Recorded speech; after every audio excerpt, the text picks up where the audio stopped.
Hey everybody, welcome again to another exciting episode of the Crowdsourced Politics News Roundup. I am the host and moderator of the Crowdsourced Politics podcast. We are a podcast born out of a funky little corner of the Facebook political debate community. We've been podcasting for about 2 years, and we like to go live on Twitch, YouTube, and Facebook to cover the news that was for the last week with the kind of analysis only the crowd can provide. On tonight's show, we'll be covering a variety of topics that have happened over the last week, such as the Democrats going back on their promises as kind of what it is, and things about the leaks in regards to social media and the like. If you would like to be on tonight's program, go ahead and hit me up on the Discord. Hold on a second. Sorry about that. Go ahead and hit me up on the Discord or on wherever you can, wherever I'm on social media, either Discord, Facebook, YouTube, Twitter, at Crowdsourced Poll for Twitter, and we can get you on the air. So let's go ahead and get started. Oh, one other thing. We do have multiple podcasts. We have the actual podcast, which is produced. Hopefully, it'll start being produced again once a month. Last month failed. We're hoping to reschedule it for next month, being on policing after George Floyd and COVID.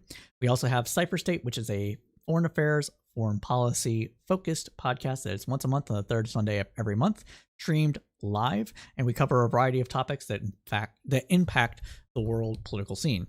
Last month's episode, or I should say this month's episode, was on the recent German elections. We called it German traffic lights because that is what the Germans are calling it, and it's who are likely to make up the governing coalition of Germany, and what that means for the EU and the world as a whole. So you can check that out on YouTube under the Crowdsourced Politics moniker, and it's called Cypher State. But so let's go ahead and get into the show.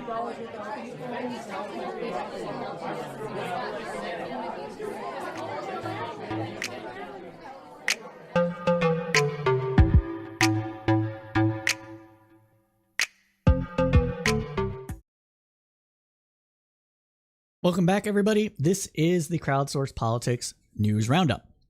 As I was saying, we are a podcast born of a funky little debate community on Facebook.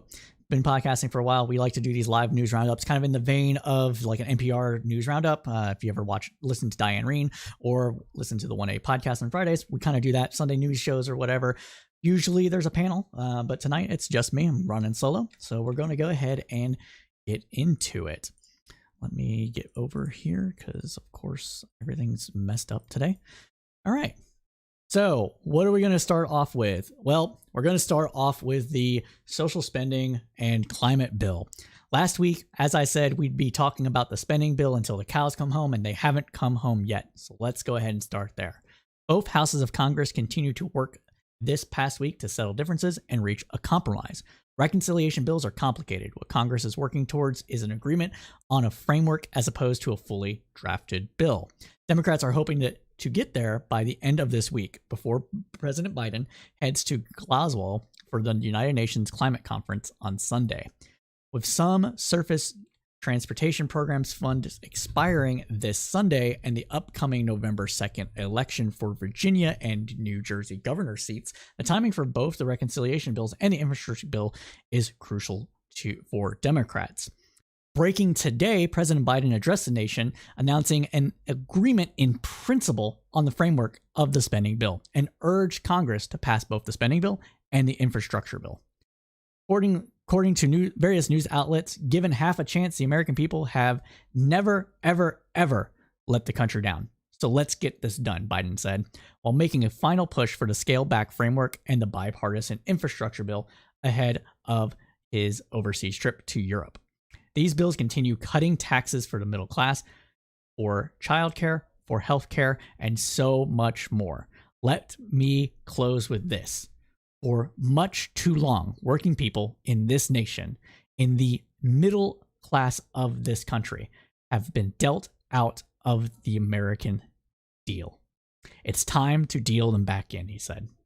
The president noted how both bills are a cornerstone of what he campaigned on and what people voted for him into office for.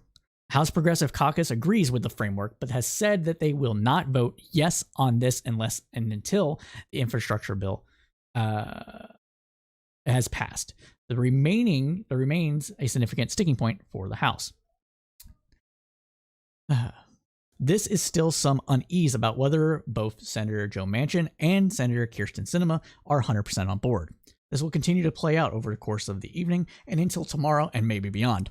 President Biden very much wanted the spending bill to be passed before the climate summit this weekend. Unfortunately, Mr. Biden left today without a vote.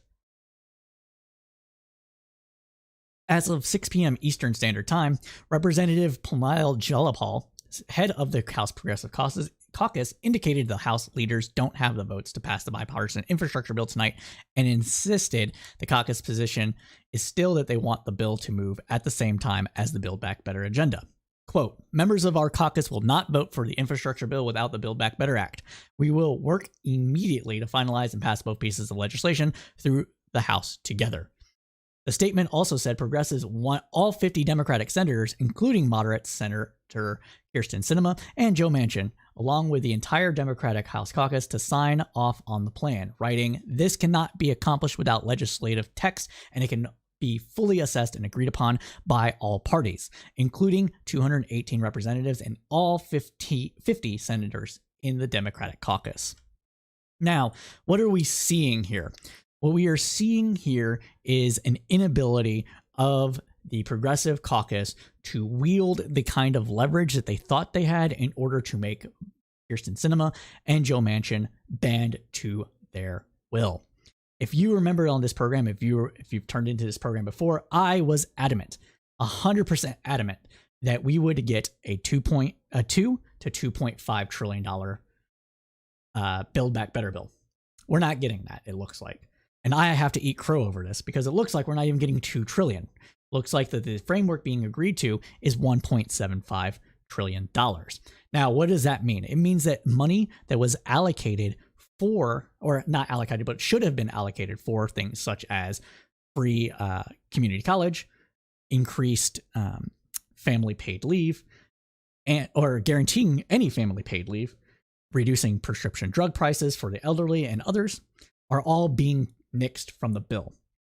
Joe Manchin and Kyrsten Sinema have done their damnedest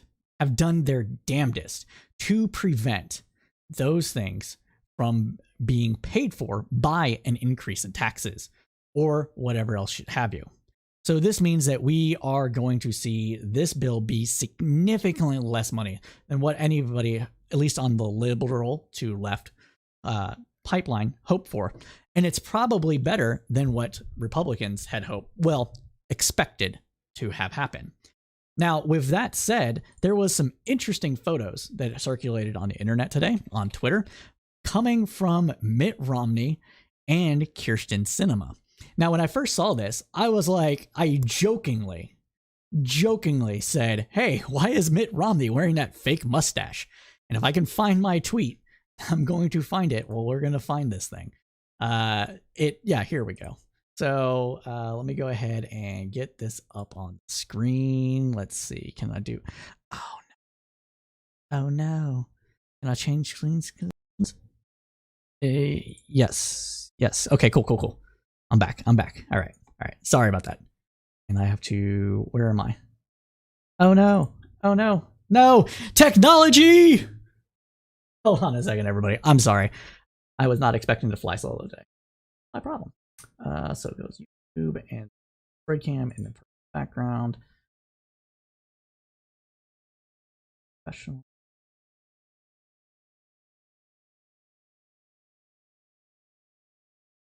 It's fine. We'll do it that way.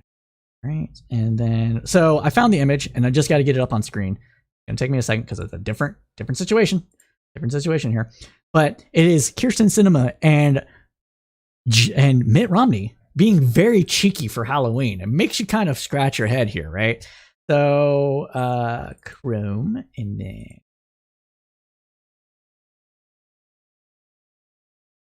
Oh, there we go. There we go. Now we got it.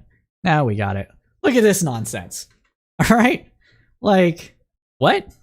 What is this? What is this?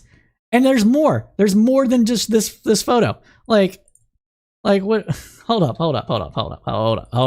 Show the thread. Look, there's this entire freaking video.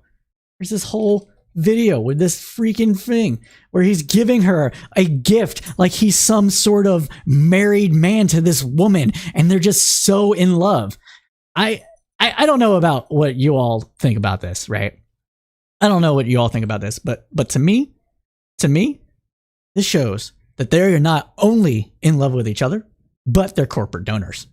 Now, I say that. I think Romney and her were mocking us all. Yes, I can't get you up on the screen because I didn't have the forethought to actually stream this into the proper setup, but maybe it isn't me. They are marking us all.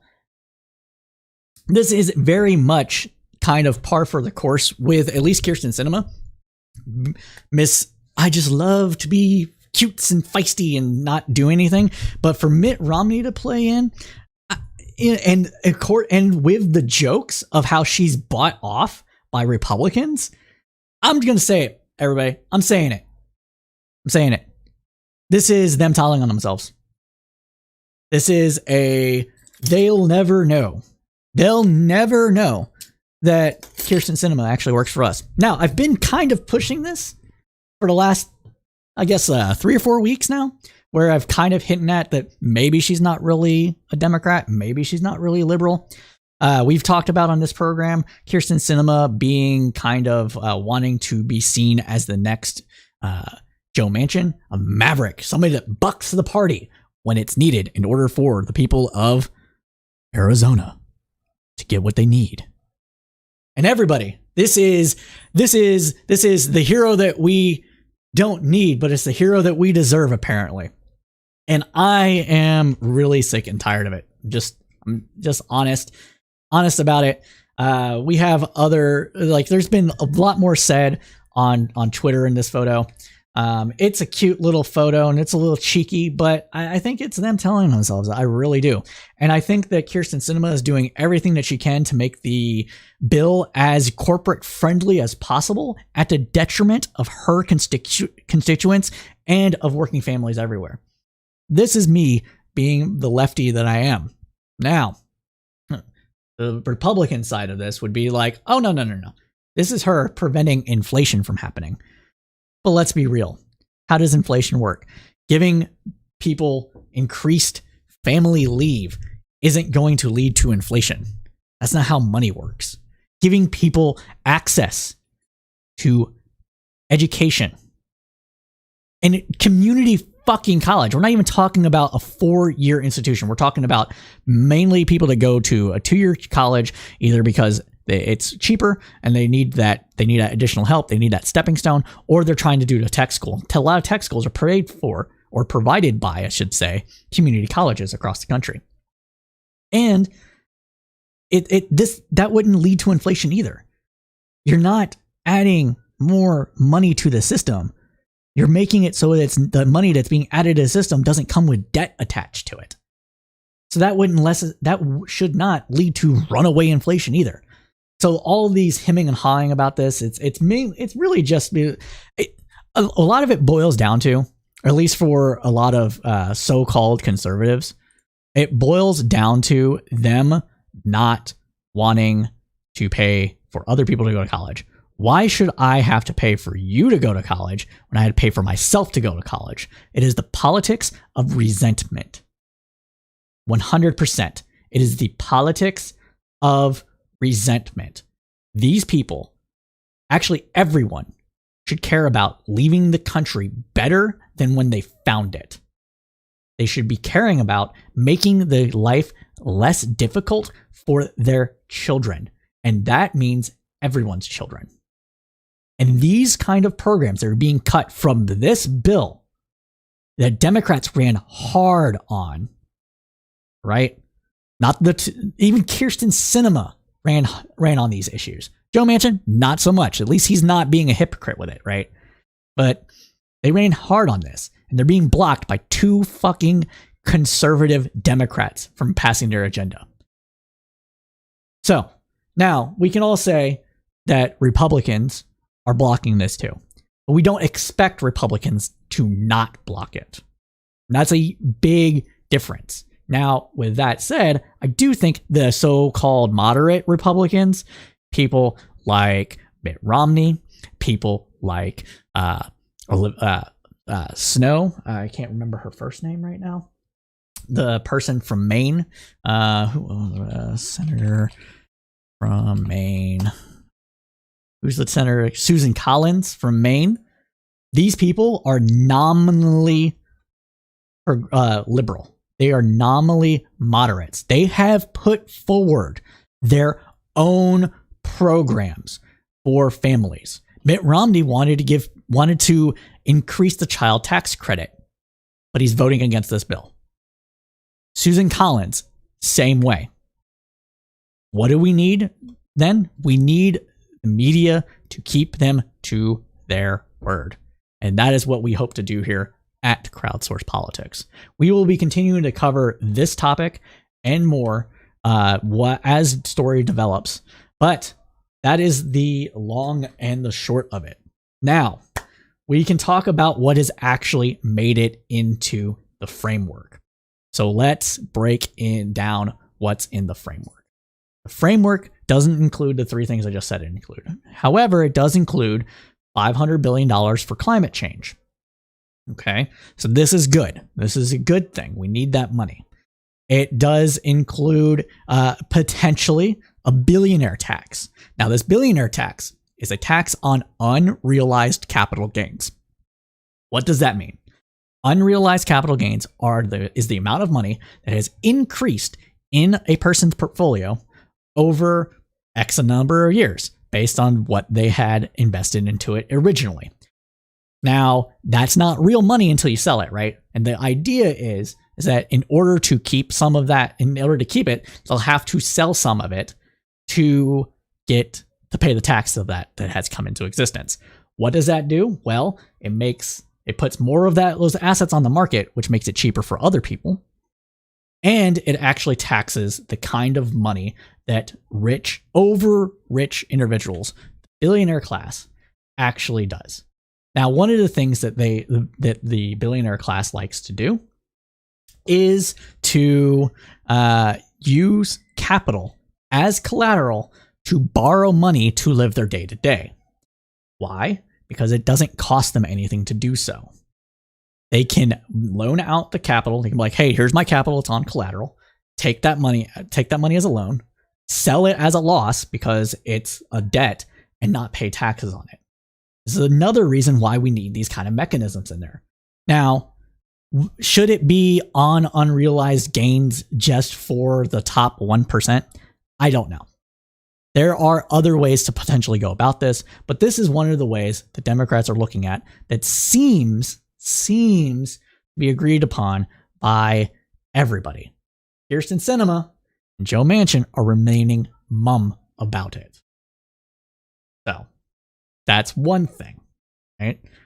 Now, what else is in the bill? Let's see. Let me look at my notes. Let's see. Of course, the bipartisan budget infrastructure bill is still quote unquote passed. It just has to be re-signed by the House, which means all that money, the $1.2 trillion, will still be in effect. So will the $500 billion dedicated towards towards chip manufacturing within the United States. So these are things that are actually going to be still in the bill. The biggest loss in this bill, though, is preventing Congress from negotiating drug prices. I think that's one of the biggest losses. It's really close between that and the free 2-year community college, but those are the reason that the ability for Medicare to negotiate drug prices is such a big deal is because it affects more people, and drug prices just keep going up and up and up for everybody, and there's no reason for that. The government helps fund these drugs to come into existence. And it shouldn't cost everybody more money when the government put in a substantial amount of that research and investment, R&D budget of these companies. So that is what we have for the infrastructure bill, the Build Back Better plan. And I apologize if my voice is a little raspy. I guess I haven't drank enough water today. It's kind of weird. Sorry about that. What else is in the news today? Well, let's go ahead and move on. So we have the January 6th Select Committee. Now, why are we talking about this? Well, it's because it's still developing. The Select Committee is still holding investigations. But the Rolling Stone broke an exclusive story a few days ago based on reports of two of those witnesses who remained anonymous for the report but will be testifying publicly for the committee. As the House investigates, so this is our little blurb here. As the House investigates into the January 6th attack heats up, some of the planners of the pro-Trump rallies that took place in Washington, D.C. have begun communicating with congressional investigators and sharing new information about what happened when the former president supporters stormed the U.S. Capitol. Two of these people have spoken to Rolling Stone extensively in recent weeks, detailed explosive allegations that multiple members of Congress were intimately involved in planning for both Trump's efforts to overthrow his election loss and the January 6th events that turned violent. Rolling Stone separately confirmed a third person involved in the May January 6th rally in D.C. has communicated with the committee. This is the first report that the committee is hearing major new allegations from potential cooperating witnesses. While there have been prior indications that members of Congress were involved, this is also the first account detailing their purported role and its scope. The two sources also claim they interacted with members of Trump's team, including former White House Chief of Staff Mark Meadows, who they described as having had an opportunity to prevent violence. The two sources, both of whom have been granted anonymity due to the ongoing investigation, described participating in dozens of planning briefings ahead of the day when Trump supporters broke into the Capitol as his election loss to the President Joe Biden was being certified. Quote, I remember Marjorie Taylor Greene specifically, the organizer said. I remember talking to probably close to a dozen other members at one point or another, or their staffs. Along with Greene, the conspiratorial pro-Trump Republican from Georgia who took office earlier this year, the pair both say the members who participated in these conversations or had top staffers join in include Representative Paul Gosar, Representative Lauren Bobbitt, Representative Mo Brooks from Alabama. Okay, let me start this. Paul Gosar, Republican from Arizona. Lauren Bobbitt, Republican from Colorado. Mo Brooks, Republican from Alabama. Representative Madison Cawthorn, Republican, North Carolina. Representative Andy Biggs, Republican, Arizona. And Representative Louis Gohmert, Republican from Texas. These names have been huge in the news leading up to this.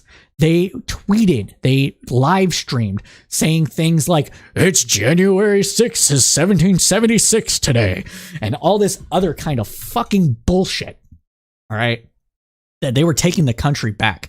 They were playing to the base of the base of the base of Republicans and Trump supporters, encouraging them to not only rise up because the election's being stolen, all right, but also seemingly now proof in the pudding in these testimony that they were intimately involved in its planning as well. Reports earlier have stated that Lauren Bobbitt and Mary Taylor Greene both had people touring, both took people through the halls of Congress. I believe it was Lauren Bobbitt who had tweeted out Nancy Pelosi's position on Twitter as the riots and the insurrection was ongoing. I do not remember who it was. I think it was Paul Gosar was the person that was at the rally in fucking body armor. All this information has been public. The information I just stated. These are all things that we see that we know about that showed that they were intimately involved in these things, or at least had advanced knowledge of what was going on. But with it in the official congressional record, with it coming out of someone else's mouth, they can't necessarily, well, I mean, they still can hide from it, but it's going to be a lot harder to obfuscate what their roles were. They can't just say, oh, I just got a random anonymous tip and you're better safe than sorry, when they've been involved like they've been reported to. Let's continue. While it was already clear members of Congress played some role, as I was just stating, in January 6 events and similar rallies that occurred in the lead up to that day, the two sources say they can provide new details about the members' specific roles in these efforts. The sources plan to share that information with congressional investigators right away. While both sources say the communications with the House January 6 committee thus far have been informal, they are expecting to testify publicly. Now, this also ties into Steve Bannon. In the wake of finding Steve Bannon in contempt of court on Congress, the bipartisan Select Committee continues to issue subpoenas for testimony and documents and hear from witnesses. The committee has made it clear that they will immediately move to hold in contempt anyone who refuses to comply with congressional subpoenas. The focus is on what actions the former president took within his administration to overturn the results of the 2020 election in the days leading up to January 6th. As well as how the riots were planned, who paid for them, which is very important, and the involvement of members of Congress and members of the Trump administration. Reportedly, there was also a fucking war room. The more we hear about this, the more information comes out, the more it seems to be clear that there was a legitimate conspiracy. Now, we have conspiracy theories about Q, Illuminati, Freemasons, blood libel, and all this other stuff, right? And all this other crap that people like to say that controlling the deep state, controlling everybody and everything. But it looks like there was a war room in this effort. According to the Washington Post, on the use of the Willard Hotel in D.C. by those involved in the efforts to overturn the election. They called it the Command Center, a set of rooms and suites in the posh Willard Hotel, a block from the White House, where some of President Trump's most loyal lieutenants were working day and night with one goal in mind: overturning the results of the 2020 election.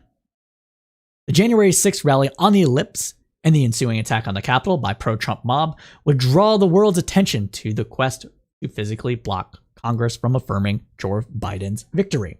But the activities at the Willard that week add to an emerging picture of a less visible effort, mapped out in memos by John Eastman, a conservative pro-Trump legal scholar, and who pursued and pressured by a team of presidential advisors and lawyers seeking to put off what they claim was a legal strategy to reinstate Trump for a second term.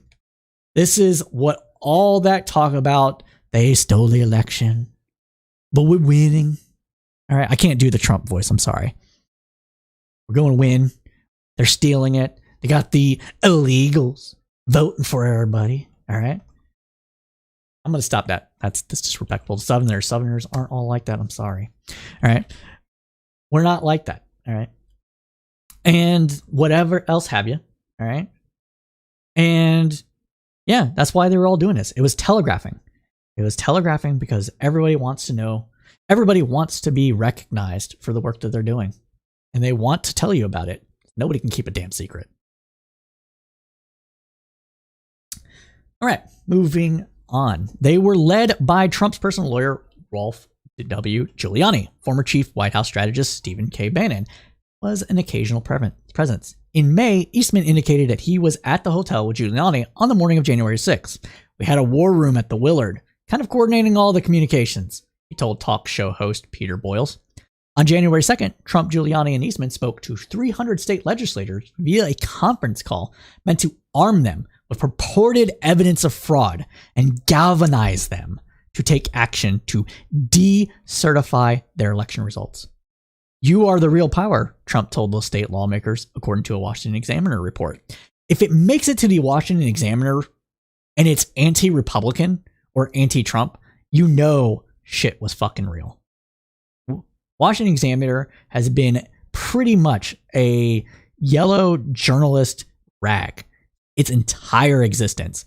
You go ahead, Washington Examiner, fucking sue me. All right. Anyways, but when they say it, you know it was beyond the pale. That's how bad this was. Now, with the reports about getting the legislatures to overturn the election, there is this theory in constitutional law that ultimately the state legislature decides which electors actually go for the to the electors Congress, essentially. And if the state doesn't want to certify their electors, they can just send a whole nother batch. There are state laws that prevent some of this. There are state constitutional laws that prevent some of this. But ultimately, in the Constitution, there isn't much said except that the state legislature shall certify their electors and send them to Congress, blah, blah, blah, blah, blah, blah, blah. Okay? And that's what we got here.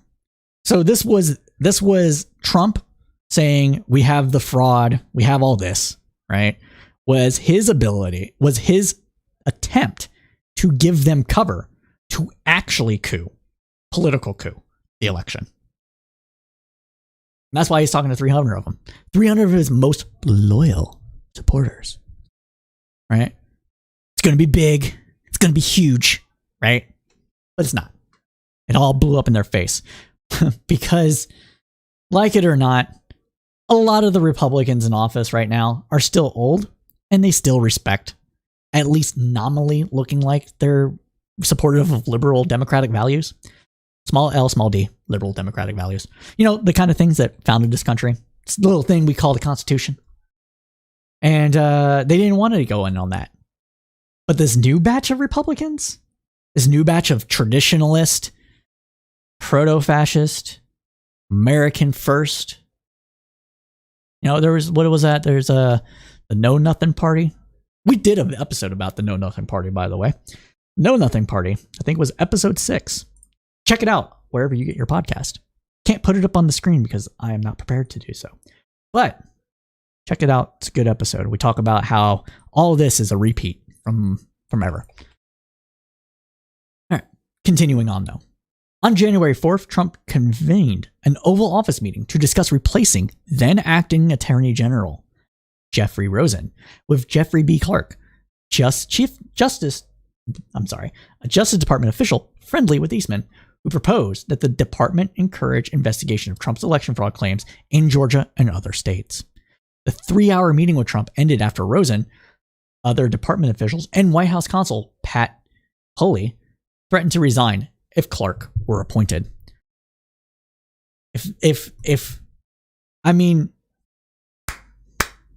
Thank you, Jeffrey Rosen, for not being a scumbag. Honestly. Jesus Christ. And this is why Barr got the fuck out of Dodge.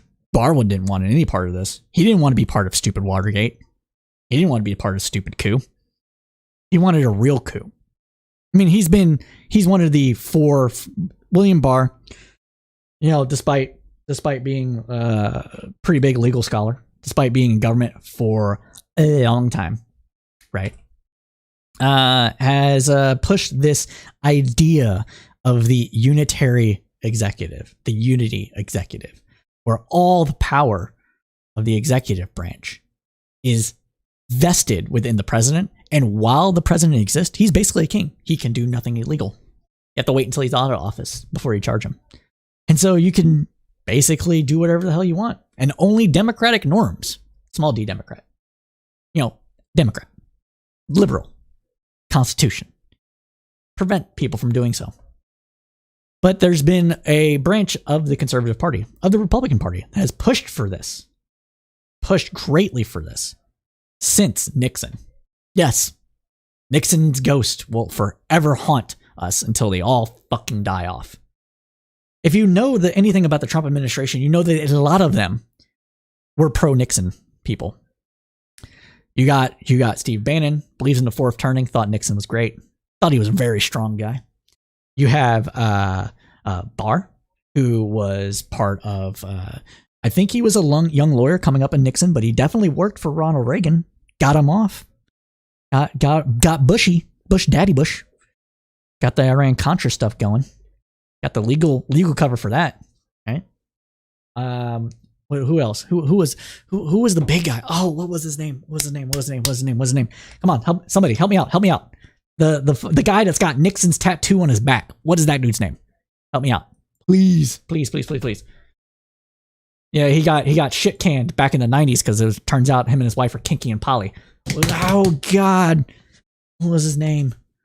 Oh God. I'm just gonna look it up. Nobody's gonna tell me. Guy with Nixon tattoo on his back. What was his name? Roger Stone. When I say this dude is kinky poly, I mean he is. I hope this doesn't get me banned from Twitch. Nope, there's pasties. It should be fine. I'm gonna show you, like, I'm not lying, man. This dude. I mean, what is it? Game recognizes game? Thank you, Mr. Saxkeet. Thank you. Yeah. Boom. Like, this is him real life, y'all. Don't get me banned from Twitch. All right. And it turned out like when he was an enforcer for Republicans back in the early 90s, him and his wife were found out to be going to sex clubs in DC, and somebody spilled the beans. I think that might be ultimately why he hates regular Republicans so much, probably. But yeah. Hillary and her hero Henry II. Oh, do you mean Hillary Clinton and Henry Kissinger liked Nixon? I don't know about Hillary. I know Kissinger, definitely. I know that Hillary liked Henry Kissinger. Everybody should read Henry Kissinger. This is me. This is my foreign policy coming out. All right. On World Order, on China, are very good books. If you want to understand how people with real politics think, reading both of those books, written this century, this decade. No, not this decade. I think they're a little older. There might have been not this decade. They were written within the last 10 years, though. They're very good books, and I think I actually have World Order in my. I'll have to look at it later, but no, it's a good read. Talks about the Westphalian principles and how they shaped, what we know as world order, and how World War II shaped what we know today as world order, and how that's crumbling due to multipolarized world, and all his insights and everything like that. Yeah, so it's a good book, and I think everybody should read it so they understand kind of where that wing of the Republicans come from. That wing of foreign policy is like. I'm not saying that you have to agree with it. I didn't agree with everything, but I did find it to be very insightful, and I do recommend the book. Yeah, and so I just got canceled by all of commie Twitter. Thanks, everybody. It was nice knowing you. They're gonna come for me and get me canceled now. But gotta tell the truth, man. Henry Kissinger, piece of shit, writes good books. All right, now where was I? Where was I in this? Back over to it. So yeah, that's man, ain't that something? Oh, we have another lead up to this. So, Senate Judiciary Committee investigation, which is parallel to the House special investigation. Lengthy report was released earlier this month by the Senate Judiciary Committee after their investigation of Trump's efforts to overturn the election. The report, titled "Subverting Justice: How the Former President and His Allies Pressured DOJ to Overturn the 2020 Election," supports the reporting by the media. It's heavy reading, but worth the time for anyone who wants a full picture of what's happening behind the scenes before and after the 2020 election. And this is the kind of stuff that we talked about just previously. But it just goes to show you that this stuff isn't very hidden, which is why all these weird conspiracies about, oh man, they're draining adrenal chrome from the children to stay forever young. Forever young. It's just a bunch of nonsense. Nobody can keep a secret, dude. Like, okay. Here, let's put this in context, all right? A lot of the people that would be involved in these grand deep state conspiracy theories are 22-year-old kids in the army, no college education, trying to bang the stripper that they just had a lap dance from, and will do anything to get into her panties. You can't prevent young privates, even young sergeants, from revealing where the fuck their next operation is going to be, especially if it's open and they can get like food delivered and shit, because sometimes that happens, and you can't keep them from saying that. How the fuck can you expect them to tell and not say a damn thing about aliens or any of this other nonsense? Yeah, this is the thing with conspiracy theories, and I'm gonna riff on this a little bit. The more people required to keep it a secret in order for it to remain a secret, the less likely that secret is going to be maintained. Now, there is some sort of like Occam's razor for this. I'm not going to claim credit for it, because when I was calling it Cypher's razor about it, I had found out that it had been a thing that people had talked about for at least a decade. And I mean, I guess smart people think alike or whatever, but somebody else came up with it before me, so I'm not going to claim credit for it anymore. But it basically purports that the more people required to keep something a secret, the less likely it's going to be kept a secret. It's kind of like never attribute malice to what can be attributed to stupidity kind of thing. And it's the same kind of shit. A lot of this is just a bunch of dumb people trying to do what they can, either maintain power or maintain some sort of prestige or whatever, or they're misread situations, and then they try to do things, and it just all goes to shit. That is the conspiracy theory to end all conspiracy theories. Stupid people get in position of power, stupid people do fucked up shit. Yeah. I mean, obviously, Trump got elected. Just saying, everybody. Just saying. All right. Moving on, we got some little bit of international news going for you. So this is important because it shows how the United States is still involved in the international scene, despite the fact that we are very, very focused on the home front. So in a continuation of the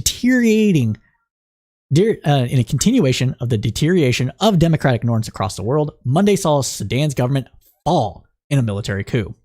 According to the Washington Post, Sudan's military on Monday detained the prime minister, dissolved the government, and declared a state of emergency.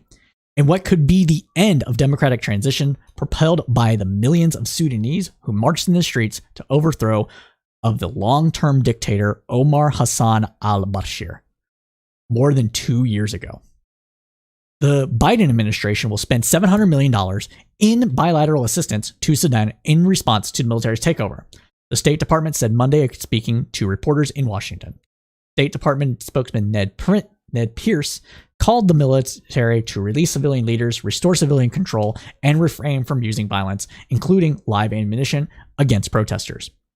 Quote, "We are watching very closely to see how the military responds, to do everything we can to see that the military respects the rights of peaceful assembly, and ultimately to see to it that the military respects the aspirations of the Sudanese people to restore the country's path to democracy," Pierce said.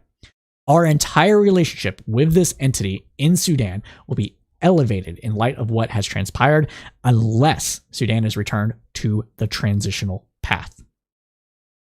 The coup comes just days after the U.S. envoy to the region met with Sudan's military leaders and warned them that the American support, which aims to prop up an economic renewal after decades of sanctions, was conditional on sticking to an agreement that would see power put squarely in civilian hands this year. Sudan's top military commander and head of state, Lieutenant General Abdel Fattah al-Burhan, appeared on state television about noon local time to announce the new measures, but he did not specifically address the arrest of Prime Minister Abdallah Hamdok and other members of the government. He also did not mention a target date for transition to full civilian control of the government. He said the military was still committed to democratic elections by mid-2023. As news of the military's action spread around Khartoum, Crowds gathered in the streets to protest just days after the capital witnessed the biggest pro-democracy demonstration since 2019, when Bashir was toppled by a wave of popular discontent. Locals described security forces out in droves using batons and live ammunition to scatter protesters, who uploaded videos of the chaos despite internet services being disrupted.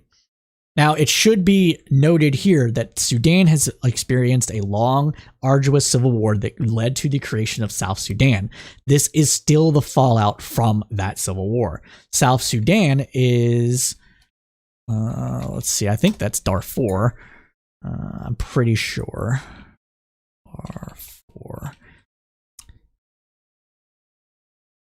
Yep, Darfur is a region in Western Sudan, and I think that it is part of that. Again, this is all the kind of things that we're talking about: Tutsis and Hutsis, and all the ethnic strife. They are still recovering from this today. That is what led to the civil war that led to the creation of South Sudan, and one of the reasons why this person, me, is very wary of not mass demonstrations. Let me back this up. I don't want to say something that I don't actually believe.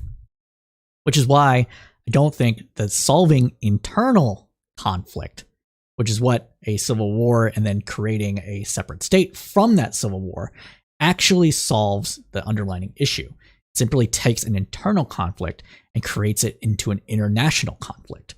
Since South Sudan has broken off from main Sudan, there's been skirmishes and there's been conflict over oil, which is very rich. And I want to say it's rich in South Sudan. I want to double check that really quick. Yeah, so South Sudan ranks third in oil reserves in sub-Saharan Africa. Africa with roughly 3.5 billion barrels produced every year. Still, 90% of the gas and oil reserves are untapped, 90% being untapped despite producing 3.5 billion barrels a year rather. And the government said recently began licensing bidding process to foreign investors to increase production and revenues. Now, one of the interesting things about South Sudan and the North Sudan split is that like in the United States, or at least what used to be in the United States, the refineries are spread out geographically from where the oil was coming from. So a lot of the refineries were actually in northern Sudan. So it was a major thing. I got a couple of questions here. Let's see. Maybe it is me. So what does this mean? Biden's administration is interfering with foreign elections. This isn't a foreign election issue. This is a military coup issue. So I'm not sure what you mean. I don't know where you are in this, because sometimes there's a lag between here and YouTube. So if you can just be a little more clear in your question, I'll try to answer it. But moving on. Since Bashir's ousting, the country has been governed by a civilian military transitional council. The tensions over power sharing have repeatedly threatened to boil over until outright confrontation. Divisions within the military have also contributed to the instability. Last month, pro-Bashir elements in the army attempted a coup, but were thwarted. On Monday, Feltman's office said in a tweet, the U.S. is deeply alarmed at the reports of military takeover of the transitional government. This would contravene the constitutional declaration and the democratic aspirations of the Sudanese people, and is utterly unacceptable. As we have said repeatedly, any changes to the transitional government by force puts at risk U.S. assistance. Pierce, the State Department spokesman, on Monday suggested that while U.S. economic aid was paused, U.S. humanitarian aid to Sudan would continue. Our humanitarian commitment to the people of Sudan will not change, he said without providing details. Over the past half century, Sudan has been rocked by coups and wars, creating an intricate and shifting web of alliances and rivalries. In 2011, following a decades-long civil war, the country was split in two, which is what I was talking about, after largely non-Muslim Southerners voted to secede and create the new country of South Sudan. Particular brutal conflict in the western region of Darfur along the borders with Chad still simmers and has displaced hundreds of thousands of people this year alone, according to the United Nations. Chad is also another result of American foreign policy fuck-ups.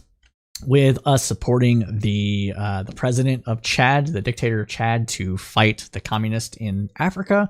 Brutal fucking dictator. He, our man in Chad is what they called him, the guy with the plan, Reagan. A lot of this stuff can go back to the Cold War. Yeah, Cold War was really fucked. That's what I'm saying. Continuing. A particular sore point has emerged over Bashir's outstanding warrant from the International Criminal Court in The Hague on charges of genocide and crimes against humanity relating to atrocities in Darfur carried out by the state security forces between 2003 and 2008. The civilian government has approved measures to hand Bashir over to the court from a Sudanese jail, but the military has blocked the move. Burhan Hemedti and other prominent military and paramilitary figures served in Darfur under Bashir, but there are no outstanding charges against them. So this might be one of those situations where the military leaders don't know 60K right now. Thanks, man. I mean, hey, if you're interested in donating, I think my donate button is this command. Gonna show up? Well, if you're interested in donating, we have a donation button. You can find it on Twitter. You should be able to find it on YouTube. It's Crowdsourced Politics on PayPal. We do accept donations. It does help provide the kind of content that we create, and it also allows us to do additional things such as charity streams, because what that does is help fuel me, fuel you for 24 hours while we all raise money together for a good cause. Speaking of good causes, we are looking to do a charity stream in December, a Christmas kind of charity stream where we'll take either one or two but 1 to 3 charities, one being at least local to Austin, and if it's only one, then we'll try to make it more general, and to do something good for the country. Basically, we raised $1,440, or it might have been $1,460 in our first charity stream, and we raised that money for the Bob Woodruff Family Foundation, the American Foundation for Suicide Prevention, and Austin Pets Alive. We did that because we felt it was necessary and as a tribute to our departed friend, Art Black. So, for those that might just be joining us, this is the Crowdsourced Politics News Roundup. I'm the host and moderator, Cypher, and we do this every Thursday from about 8 p.m. Eastern Standard Time to about 10 p.m. Eastern Standard Time. If you would like to come on the show, hit me up on Twitter, hit me up on the Discord, hit me up wherever you know that I am on social media, and I'm pretty much everywhere, and we'll try to get you on the show. Just give me a few days heads up so that I can fit you into the schedule. Generally speaking, we try to keep the amount of people that are on the news roundups and any of our other panel shows to 5 plus me. Reason being is I feel like it gets a little unruly when you have more than 6 people or 7 people, 6 plus me, if I'm a moderator for a debate or something like that. And it gives people more of an opportunity to talk. And you don't have to sit there with a bunch of people that aren't saying anything, just trying to break in with a word and just getting talked over everybody, because everybody is trying to get their piece in. So if that's something that you're interested in, hit me up. We also do another podcast called Cypher State. Cypher State is a foreign affairs and foreign policy focused podcast done on the 3rd Sunday of every month live on Twitch, YouTube, and Facebook. Now, what does this do? Well, we cover the kind of happenings that are happening internationally that have will or may have a grand impact on the world political stage. Our last episode was on the German elections and how that might impact the EU and the world at large. We're still trying to figure out what our next topic is. So if you have any ideas or want to hear it covered by anybody that is a regular on that program, which right now is me, Universal Discourse, Tiberius D, and North Countryman, great people, all with some modicum of international experience or a great deal of international relations knowledge. North Countryman is a former academic and current analyst. I am a foreign military person with a degree in international relations, degree in political science with focuses on international relations. I'm also a data scientist by trade. Tiberius D, love the dude, fucking so smart, and he's just like a self-taught guy. He is currently in college studying international relations and economics, I believe is what it is. And Universal Discourse, who has a plethora of knowledge. Her life has been so interesting, and you should check each of these people out on Twitch at where their names are. We'll have those links in the description below for the VOD. Oh.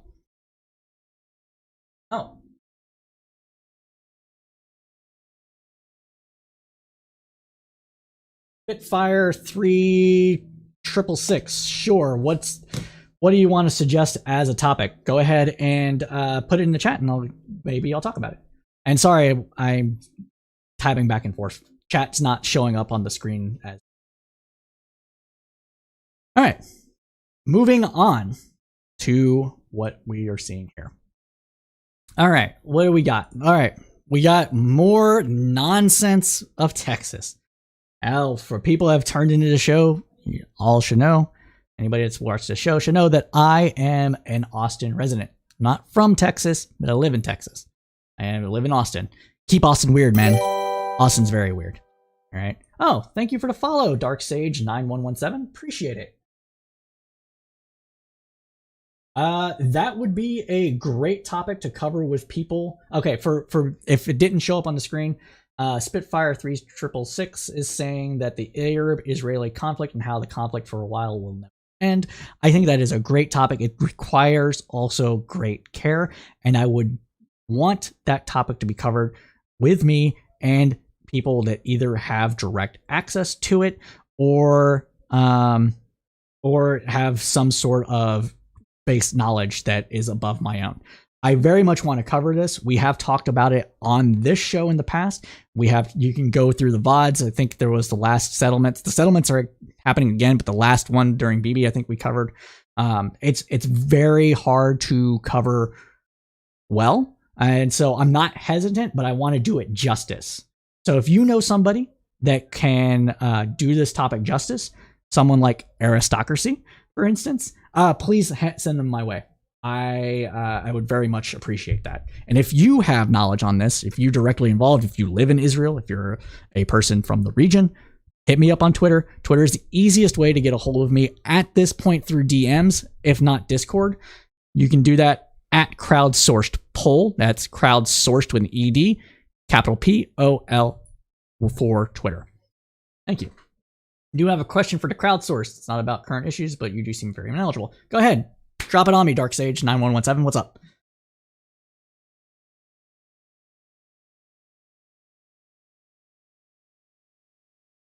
This is great. I like this interaction. This is why I wanted to do these lives. I wanted the kind of interaction that people get when they called into, like I said, the news roundup shows from NPR. I actually called in a couple of times while deployed to Afghanistan. That was interesting. You can't get this episode anymore, and I'm so disappointed about it, man. But there was an episode about Ahmed Mohammed, the quote unquote clock boy, and it was me, a woman from I don't know where in Africa. I think she was Tunisian, but don't quote me on that. And a conservative, and I fucking wrecked him. It was glorious. The episode is no longer on World Have Your Say.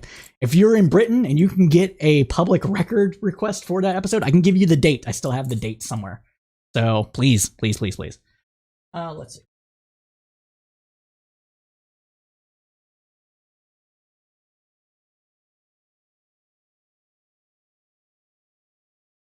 I can't answer that question because I don't know enough about it, Dark Sage. Sorry. I'm fairly knowledgeable when it comes to that. I don't know. But that sounds like an interesting thing, and I'll definitely look it up. All right, moving on. So, according to Mary Zilger for SCOTUS blog, one case brought by abortion providers asked the justices to weigh in on whether state can insulate from federal court review a law that prohibits the exercise of constitutional rights by delegating enforcement to private citizens. The court has granted a separate petition from the Justice Department of the United States, which until now has never brought a challenge to a state abortion restriction, argued that SB 8 interferes with its sovereign interest in ensuring that the state recognizes federal constitutional rights. DOJ has argued that the law raises a preemption concerns by threatening the work of federal agencies, employees, and contractors who might offer abortion services. In addition to granting the provider's petition, the court will address whether the United States may sue the state of Texas, state officials, and private parties to prohibit SB 8 from being enforced. And rather than sitting on its hands, the court set a breakneck pace. It ordered an accelerated briefing schedule and set a date for oral arguments, in both cases just 10 days from when the court agreed to hear them, a near record reminiscent only of the court's speed in resolving the 2000 presidential election in Bush v. Gore. The Supreme Court granted cert for both cases, which means that the Supreme Court will consider the cases before lower appellate court reaches a final judgment. Texas law will remain in effect pending the court's review of these two cases. According to the Supreme Court Rule 11, the type of writ will be granted only upon showing that the case is of such imperative public importance as to justify deviation from normal appellate practices and to require immediate determination in this court. TV star Cypher, hey man, let's go. Let's go! Sorry, that was really loud. My bad. I didn't mean to break your eardrums. I'm sorry, guys. All right. So what is going on with this SB 8 thing? So if you don't know, and I don't know how you couldn't know because you watch me, and that means that you're beast and you're very informed people. The Texas has created SB 8. SB 8 allows private individuals to, it prohibits the abortion after 6 weeks of 6 weeks. 6 weeks of pregnancy really means maybe 2, maybe 0 weeks of knowing how long you've been pregnant due to how body cycles work and how you actually determine if you know you're pregnant from the amount of time that's passed since your last period, etc., etc. So it's a bunch of bullshit, right? Now, no, not the body's bullshit, but I'm saying this law's bullshit. Now, what we're seeing here is that instead of being, well, I mean, let's face it, they're fucking cowards, all right? They are cowards. But they tried to craft this law in such a way that would make the Supreme Court go, I don't know, maybe that should happen. And it's essentially making the state not enforce it, therefore not being a thing the Supreme Court can rule on since it's private individuals enforcing the law. Yeah, sounds weird, right? So think about this, right? If a state can make null and void a constitutional granted right or constitutional, well, in essence, constitutional granted right, by simply making it illegal, a civil offense, and having anybody sue you over it, says a lot about what the Constitution is. It means it doesn't mean shit. All right? And one of the things that we've seen Democrats, some liberals, some progressives, some lefties, say maybe what we should do is we should make it illegal to own an AR-15. And instead of having the state say, hey, you can't own an AR-15, well, guess what, bro? We're just going to sue you. We're going to sue you for owning an AR-15, the most popular gun in America. And there's nothing, a damn thing you can do about it. Because SB 8 passed. And well, that's just how the cookie crumbles, my guy. All right? That's just how it goes. You're going to have to deal with it, and you're going to have to pay up the money. Because Papa's got bills. The bills have got to be paid. And I want my cheddar. All right? So that's what progressives are saying. And I think that is why. So when this bill first came up, when they first came to the Supreme Court actually didn't reach enough people to actually hear it as a case. And I'm sure that these kind of talks have actually made them want to hear it so they can avoid that issue. Chief Justice Roberts being sided with the more liberals on this and said, hey, no, this shouldn't happen. We need to hear this case. We need to rule on it. But Alito, Thomas, Gorsuch, Gorsuch, Kavanaugh, and Barrett. There we go. I remembered them all. Hey, look at that. All right. and Barrett all stated that, no, we don't need to hear it. Don't need to hear it yet. It's all good. Let the court rule on it. And Chief Justice Roberts was pretty livid about that. Now, who do you think on the court decided to say, let's hear this? All right.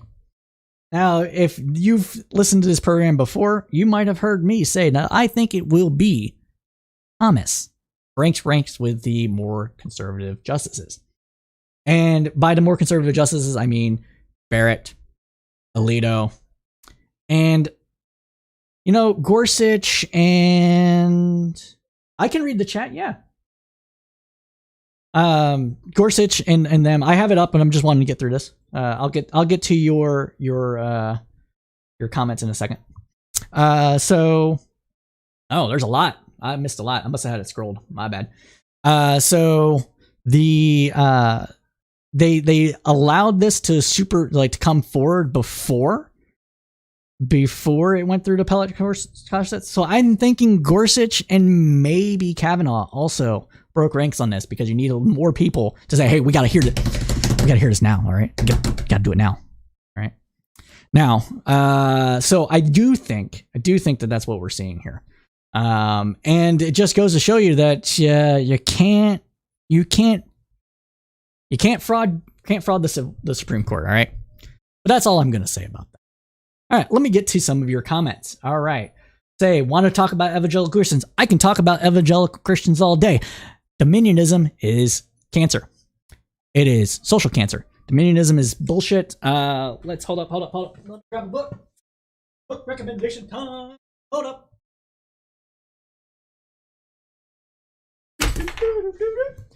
All right, it's time for a book recommendation.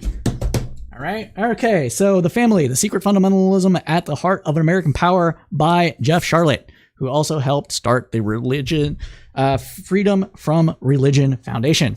This book is a fantastic book. Can you see it? Hold on, I don't have my camera showing that. There we go. Fantastic book read, all right? Everybody should read that book. It's a little dated at this point. Just a little bit. When was it published? This is the first paperback issue of the book. I bought it while I was in high school, man. God, I'm old. About to date myself here.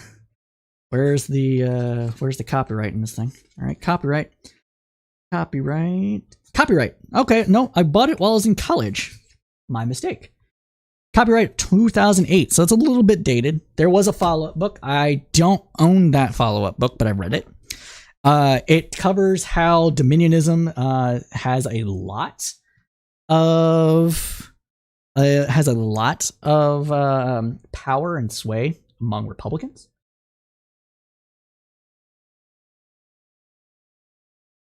Oh, gotcha, Mr. Sachs. Yeah, as a due-paying member to the Socialist Rifle Association, I'd dislike that. The chat. Oh, I accidentally turned the chat off.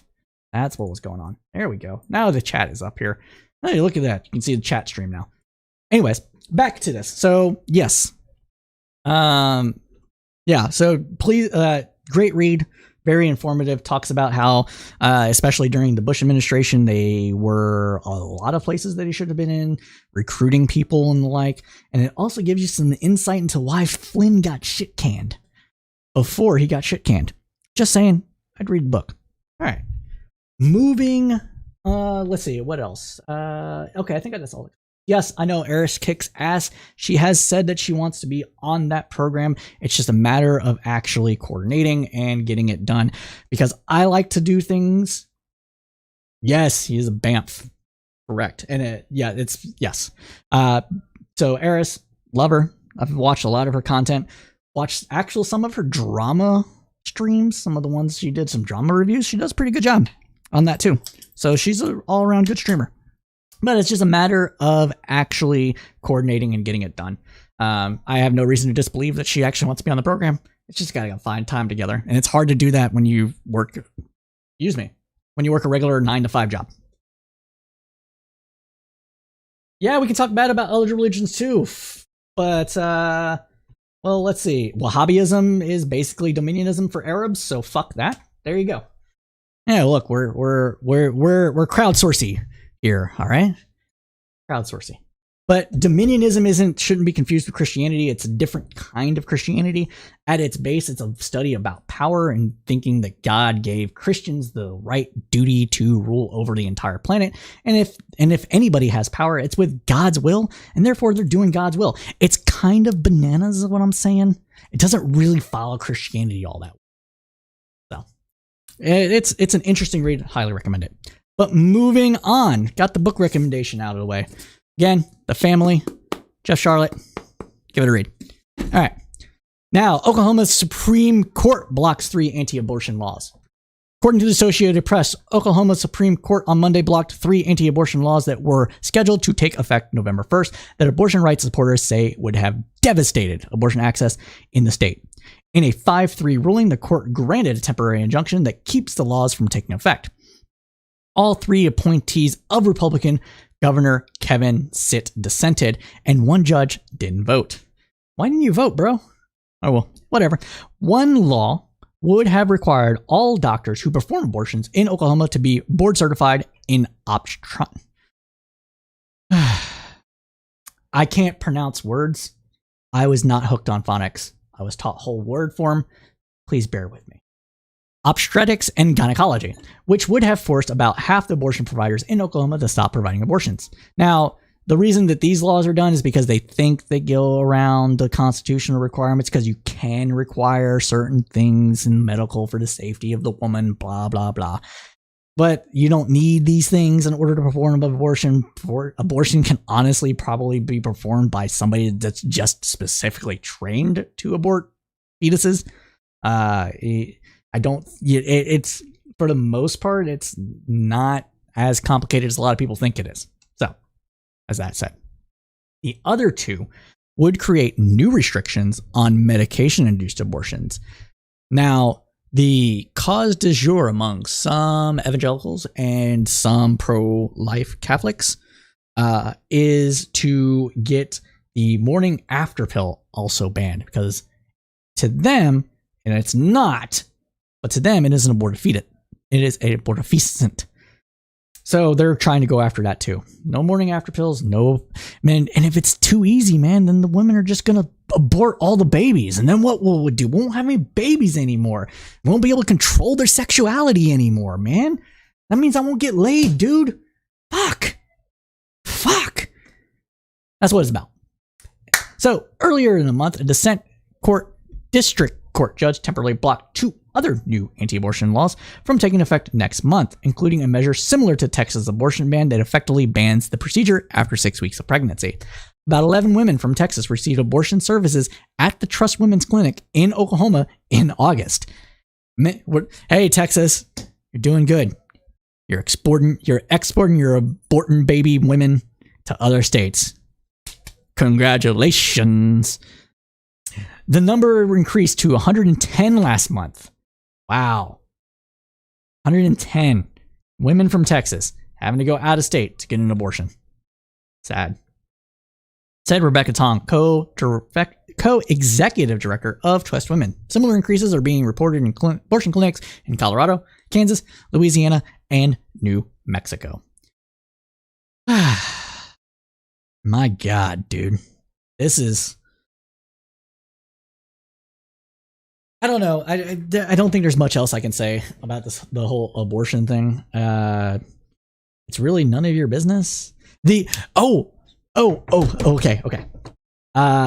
There was a Charlie Kirk thing. He got dunked on so hard live in 4K. It was fabulous. I'm gonna pull that up because that's funny, and I think it will bring some levity to this. And it was hilarious. So Charlie Kirk abortion dunk. Come on, just Charlie Kirk says elephant is a human. Oh, man, I'm not going to be able to find it, am I? Oh, here it is. It wasn't an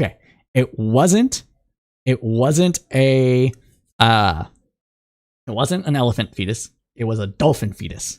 So this is going to be pretty funny. I'm going to pull it up on screen once this ad plays, because of course it's an ad.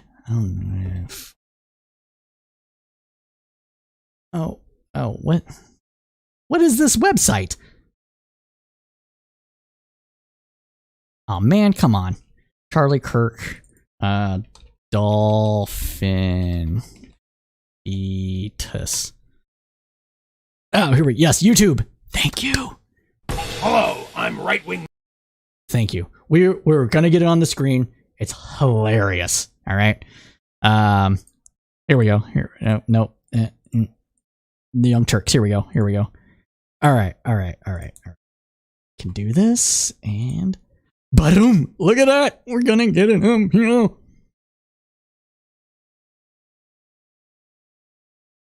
Watch this video. Watch Do you it. truly, in your heart of hearts, truly believe that this is a human being? This, Without a doubt. without a doubt, Yes. this is a dolphin fetus. So let me. Without a doubt, a dolphin fetus is a human being. This is Look at that face. a Look at that face. human fetus. Oh, look at that how face. similar they look. He was so owned, and it was live on his fucking channel. But quite different. Dolphin. Anyways, I just thought that I would give some levity to this. So they don't even know what the fuck they're talking about half the time. So yeah. Some say Charlie's face shrunk 16 times that day. I mean, he does have a really big head, so it definitely deflated it a bit, I would say. But yes, I thought that was a hilarious thing that happened to this. I would say poor gentleman, but he's not poor, and he's not a gentleman. He's a fucking douche. He's about as useful as a douchebag. Hey, no. But that's that. Now, time to shit on some Democrats. All right, breaking news as of today, everybody. According to NPR, a misdemeanor criminal complaint of forcibly touching has been filed against former New York Governor Andrew Cuomo, who faces allegations he forcibly touched a female staff member. This is the only criminal charge against Cuomo since resigned under pressure in August, facing allegations of sexual harassment involving 11 women. The Albany County Sheriff Department opened a probe in September, and the complaint was filed Thursday by Amy Kowalski, one of the department's investigators. The complaint, viewed by NPR, accuses Cuomo of forcibly touching the genitals of or other intimate parts of an individual at the governor's mansion in December of last year. One of Cuomo's former staffers publicly accused Cuomo of touching her under her skirt during a work-related visit. Filing of the complaint was confirmed by Lucian Cleffern, a spokesman for the New York State court system. A misdemeanor complaint was filed in Albany City Court against the former governor this afternoon. Calvin said in a statement, "As this is a sex crime, a redacted complaint will be available shortly, next few days." So, what is there to say about Cuomo? Well, when people were showing pictures of Cuomo touching, hugging, cheek kissing and stuff like that, there wasn't really much to be said about whether or not he assaulted women. When women came forward and said that he touched their breast, he grabbed their ass, he tried to find a woman that was like kinky, weirdly, in the office and was trying to get a young staff intern to set him up on a date with somebody young. I mean, that's just abuse of power, dude. It was never okay, but it might have seemed okay before women had a little bit more voice. And it is what it is. And I'm glad he resigned. And I hope he gets the punishment he deserves, should it be proven in court of law that he did these things. Maybe it isn't me. You did message me earlier about the PETA thing. I don't have it in the copy, so I don't know about it. I'm sorry. I didn't get a chance to actually look that up today because I was working until 6:15 or so Eastern Standard Time, and I didn't get home until almost 7:15. So I'm not going to be able to talk about it because I don't know much about it. If you want to drop the link, and hopefully you're whitelisted now, I hope. If you want to drop me the link, maybe I can get it up there. But I don't know enough about it, man. I'm sorry. All right. Yeah, we can cover it next week since it dropped today. Yeah, definitely. Definitely does steal. Thank you. So, people, as you may know, I am a data scientist. What is a data scientist? Well, a data scientist is a person that is able to look at ginormous levels of data and present them in a way that is actually actionable to people looking to figure out how life actually works. Now, this can be used for good. It can be used for bad. It can just be used to make more fucking money. I use it to learn things because I like knowing stuff. All right? I like knowing all the secrets that I can. As such, these Facebook papers, and if I get banned from Facebook, oh fucking well. All right?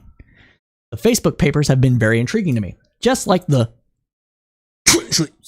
have been very intriguing to me. Now, if you didn't know what that was, we're talking about another certain leak of another certain program that we're talking about on right now, and that will get me banned, and I care about getting banned from that one. So these have been very intriguing. Now, with the leaks, all right, get my meaning here, everybody. All right. I'm actually going through it right now still. It's a slow process for me because I'm just going to be honest with y'all. I'm a data scientist, but a data scientist that isn't like super quick with programming. So it's taking me a bit more time than it might take somebody else to go through all this. I don't have a bunch of scripts pre-written because I like writing them from scratch in order to learn basically more. And so what I was saying was, so those leaks I'm actually going through, and I'm going to tell you, well, what kind of content makes money, basically, and what type of person might make money. It won't be perfect, but it'll be very interesting because I'm going to pull in data from Twitter as well to get more information. So stay on the lookout for that. But the Facebook papers, right? So for those that may not know, Facebook papers are thousands of redacted internal Facebook documents provided to Congress by a whistleblower, Francis Hagen. And a consortium of 17 investigative news organizations has obtained them. The results of this unique collaboration is known as the Facebook papers. The Associated Press is part of the consortium. They report that Facebook, the company, is losing control of Facebook, the product. Not to mention the last shreds of its carefully crafted, decade-old image of a benevolent company just wanting to connect the world.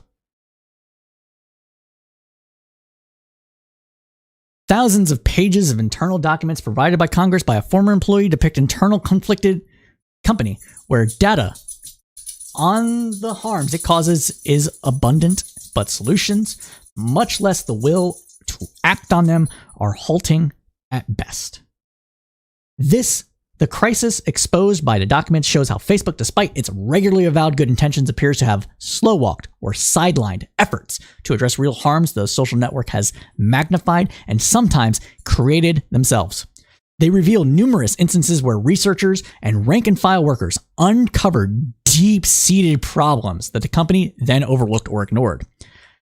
The final responsibility for the state of affairs rests on Mark Zuckerberg's shoulders, CEO of Facebook, who holds what one former employee describes as a dictatorial power over a corporation that collects data and provides free services to roughly 3 billion people around the world. Zuckerberg has an ironclad hold on Facebook Inc.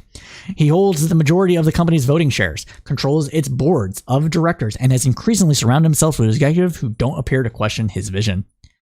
One man, one team, one fight.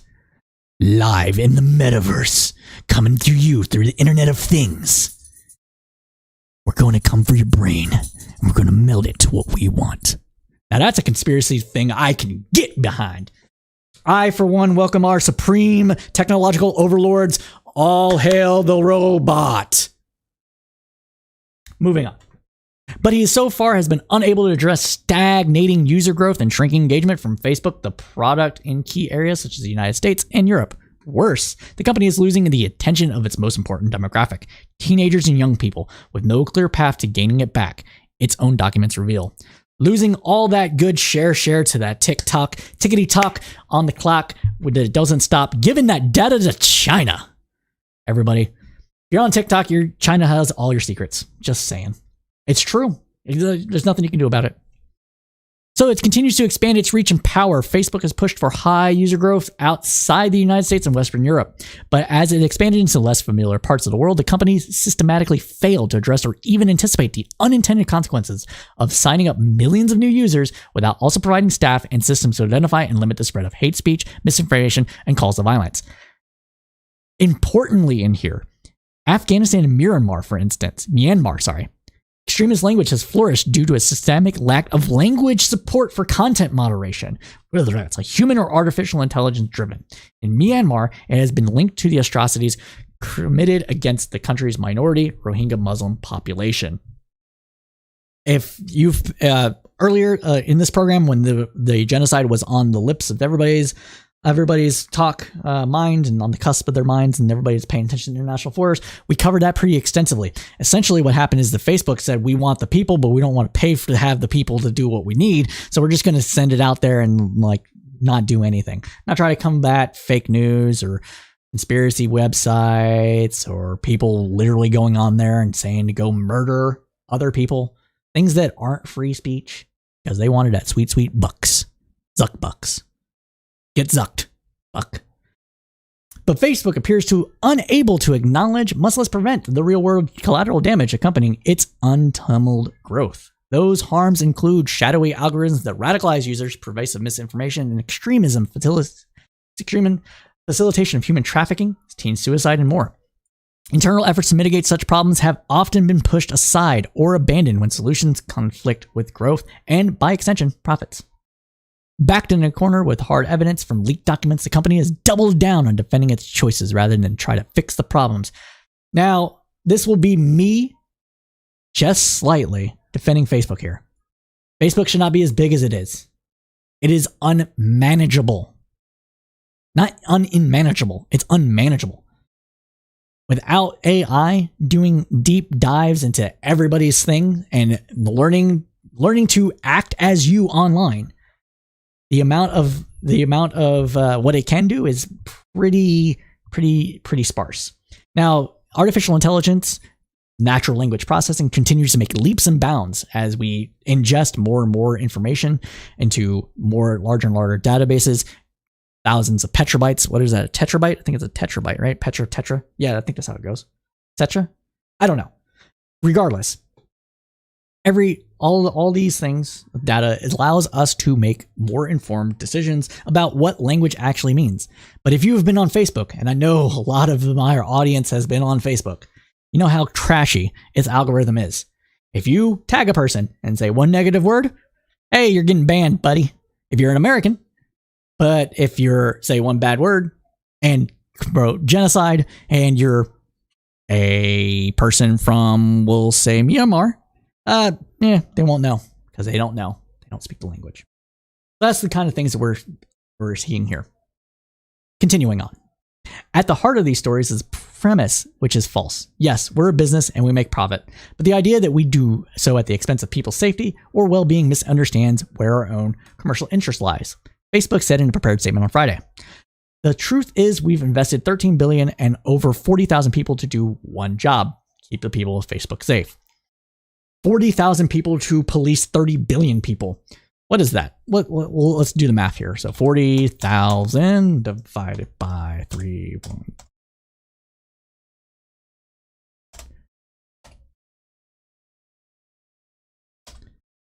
Less than 1% of the user population on Facebook. That's how much 40,000 people represent. That is an impossible task. Now, one of the things that Facebook actually does fairly well is police child pornography. Its algorithms for reading images of nudity is actually pretty good.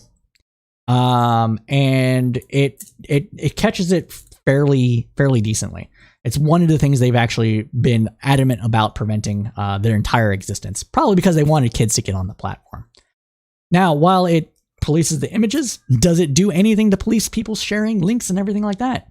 Again, no, because its algorithm to do natural language processing is trash. How do I know it's trash? Because I was able to reproduce its natural language processing algorithm to identify whether a person was a politician or not in order to label a ad as political or not. Again, data science. I am not an artificial intelligence engineer. I'm a data scientist. I was able to use an AI algorithm to predict these things, but that's not me doing deep mind reads into everything here. And I was able to reproduce their algorithm to catch whether an ad was political or not. So that should tell you how basic their algorithms are. I don't consider myself to be the top of the data scientist world. So if I can do it with, a year of training plus a year of self-study, then they need to do better. They make billions of dollars. They can hire somebody to do better. And I've seen better done. Okay? I've done better social network analysis than what Facebook seems to do in order to prevent these things. Now, one of the things that The Hill also reports on is that Facebook formula made it so posts that people reacted angrily to were given more weight, in which users would see them. Oops. Sorry, I just went to the... sorry about that. I lost my spot. And if you anger react to a post, you would get more of that post. So Facebook's formula made it posts that people reacted angrily to were given more weight in what users would see than posts that users reacted to with simply a push of the like button, according to documents seen by the Washington Post. Now, this is something that we've all long suspected, longtime Facebook users, of it doing. How many people are actually watching right now? I bet I started talking about Facebook and a lot of people tuned out. No, I'm still getting, okay, cool. 5 people. All right, cool. So this is something we have all long suspected. It's been confirmed in these leaked documents. Why is that? Because, yes, true. Maybe it isn't me. The algorithm is so simple to word around because it's as basic as fuck. Okay, so here's essentially what it does. If you tag a person, say a negative word, and you've been banned before, you're going to get banned again for bullying. If you say a negative word and if you say a couple of negative words and a group of people, you're going to get banned because it associates those negative words with the noun. That's about the extent of its algorithm for banning people. So if it doesn't know the word is negative, and since language is always changing, it can't read context. You can say whatever the hell you want, as long as it's not one of these big words like stupid, sheep, any racial slur that is very popular and known by boomers. You're probably not going to get banned. Same thing on Twitter. But that's what it does. Now, with the angry react, the reason why this is the case is because people engage more with things that make them angry. We knew this for a long time. If anybody's watched Private Parts, the Howard Stern documentary, or was a biopic, I guess it was a kind of a documentary. He played himself, but it was the Private Parts by Howard Stern. You know that a lot of the people that tuned into him hate watched him or hate listened to him. Same thing with a lot of Democrats that watch Fox News. Why Fox News is the most popular one. It's because Democrats hate watch it. So it's the same kind of thing. Now, Facebook in 2017 introduced the emojis people could use to react to people's posts. Beyond the simple like button, person was able to give an angry react, sad, wow, haha, and love. If a person reacted with an emoji instead of the like button, the Facebook algorithm would see the post as 5 times more valuable and push similar content.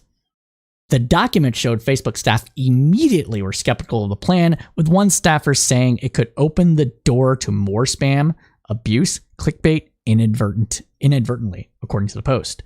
The document showed the subject of anger was highly debated in the company, with executives appearing to sometimes take employees' concerns into consideration and seemingly ignoring those concerns at other times. Facebook CEO Mark Zuckerberg even encouraged users to use the angry face emoji to react to posts they didn't like, without the users knowing it would push more content they didn't like. There was a proposal to cut down on the value of reaction emojis in 2019, but the idea was cut at the last moment the document showed. Why was it cut? Because it works to make them money. That's all it is. It's about the shmoney. Right? They only care about money. Right? That's what this all boils down to. Now, speaking of getting more money, have you heard of the metaverse? Bro, it's Internet 4.0. It's coming for you. So, Meta. What is Meta? Facebook is now Meta. All right? So, the metaverse is a science fiction thing of interconnectivity of digital and human interaction.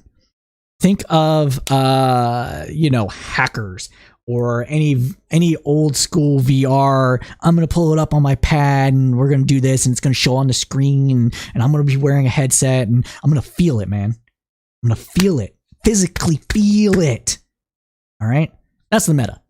It's combining Internet of Things with people and virtual reality and digital assets all in one package in order to give you the kind of experience that you can only dream of.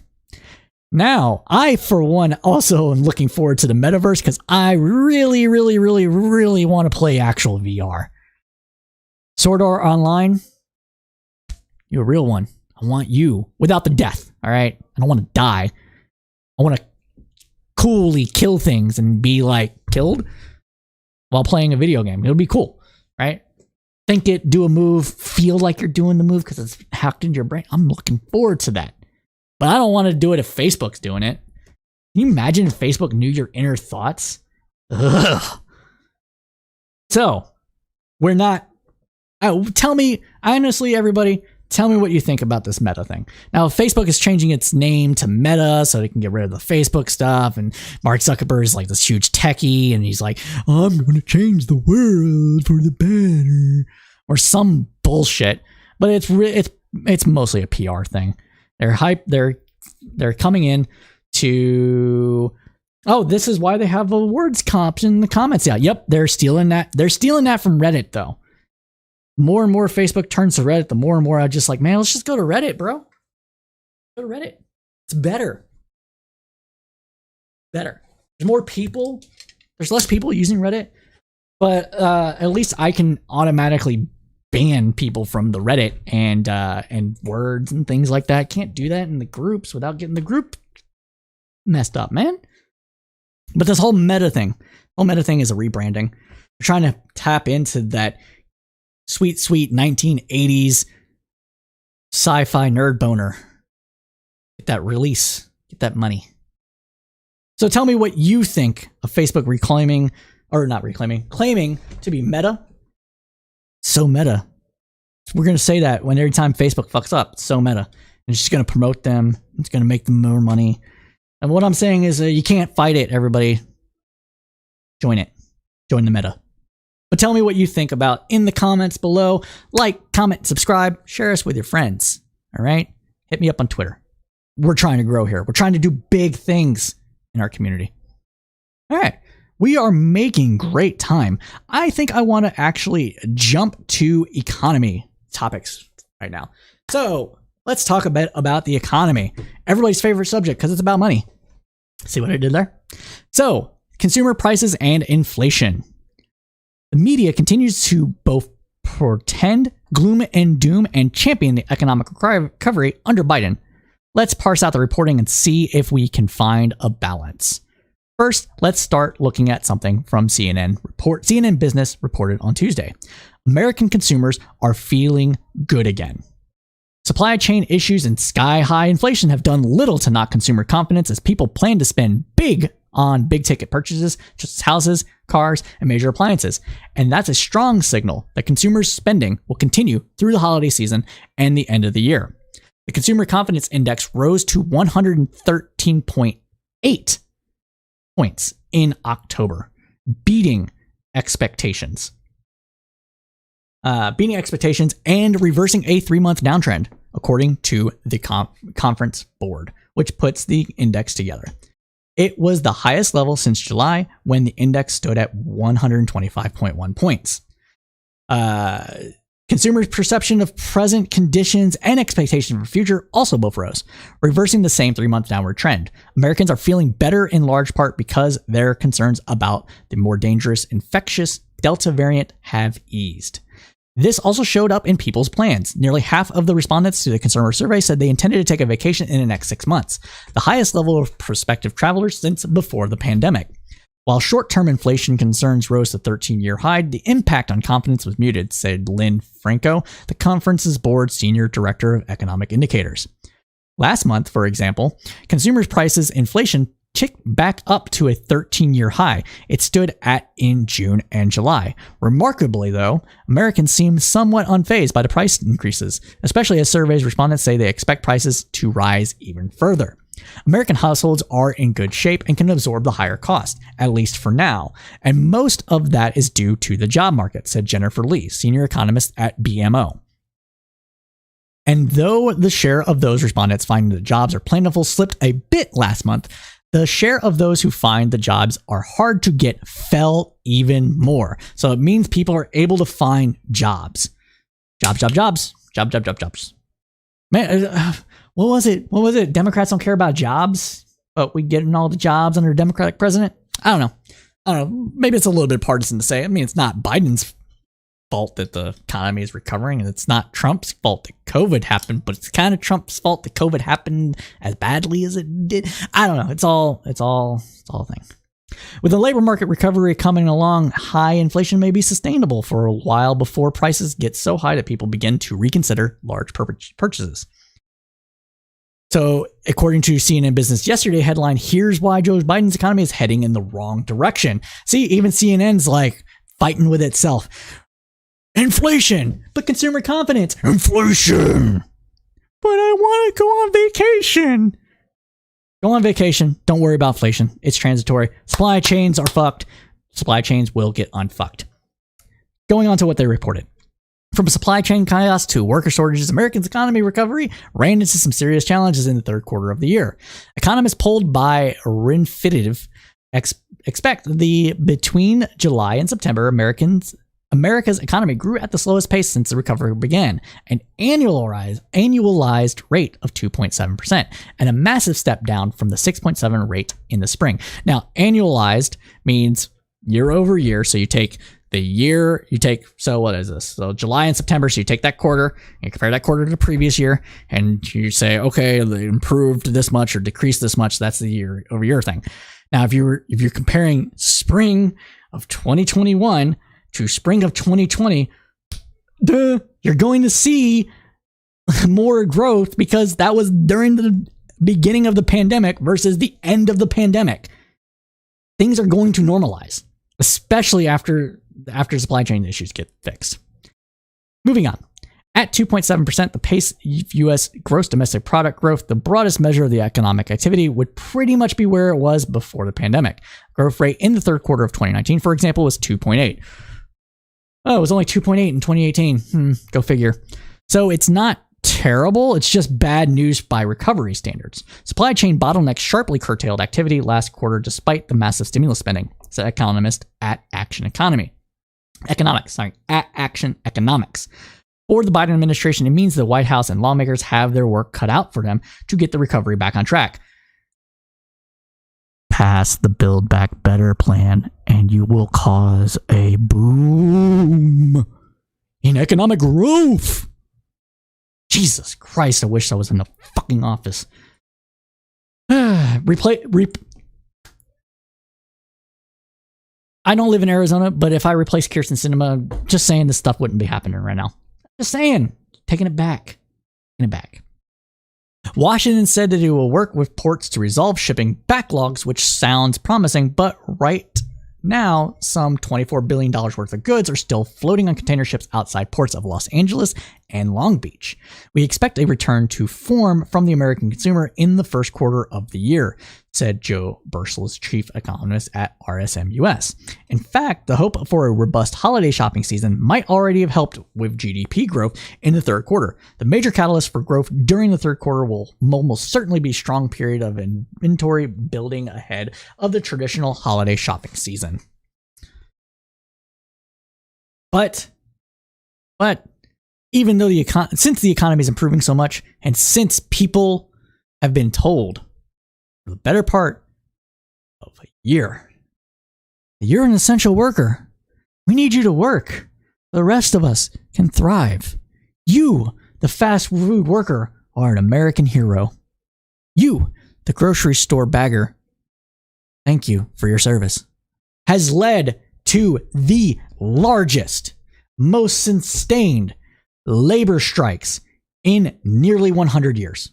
We have Striketober to talk about, people. Over 113 strikes are currently ongoing or about to be going. This is a huge deal for the labor market. So, what are we seeing here?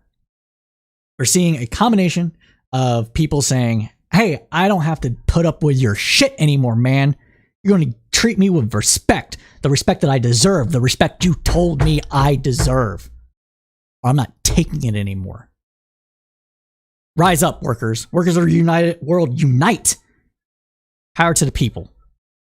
And I'm not memeing. I'm being serious, all right? I mean, it comes off as a little meaning. I'm trying to be entertaining, okay? But this is serious business, right? People that work these jobs should be making a living wage, a dignified wage. Taking all the way back to Adam Smith and talking about dignity, people. Dignity.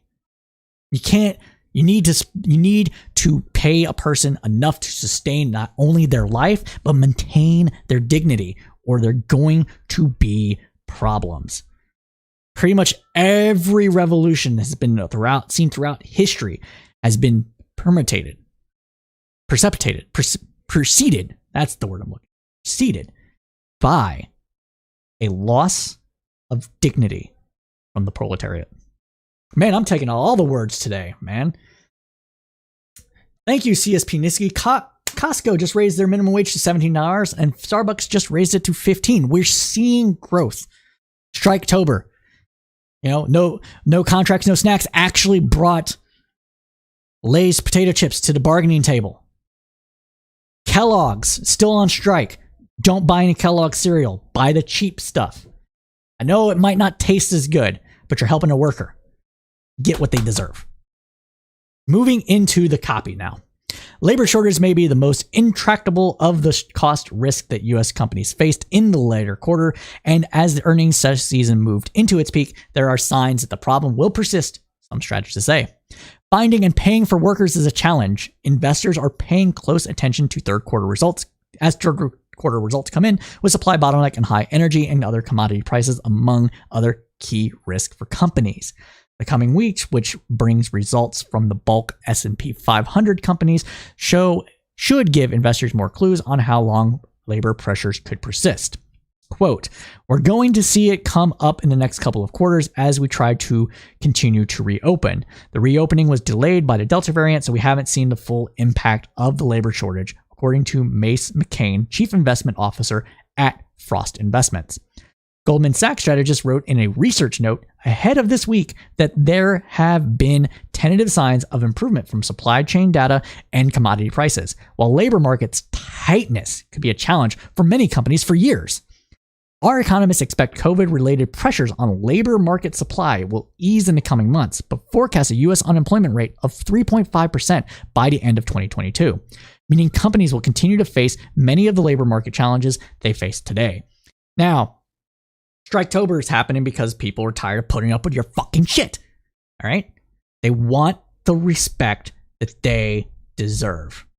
Everyone deserves basic human decency and respect.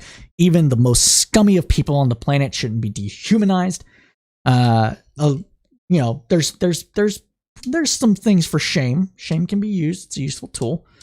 But everybody wants to be treated with decency and respect, and workers are finally getting wise to that. And part of this is also because of the 700, or is it 900,000? The official number is between 700 and 900,000 people dead from COVID. Tack on about another 200,000 for unreported deaths, and you probably got about 1 million people or so dead from COVID. 1 million people represents what, like 2 working age population. So half of the population's working age are adults. by about a third. So we're looking at about 50 million people. Well, you know what? Why am I trying to guesstimate this when we have the power of Google? Working age adults, US. $113 million. 113 million full-time employees in the US. And we're saying a million. So 1 million divided by 113 million.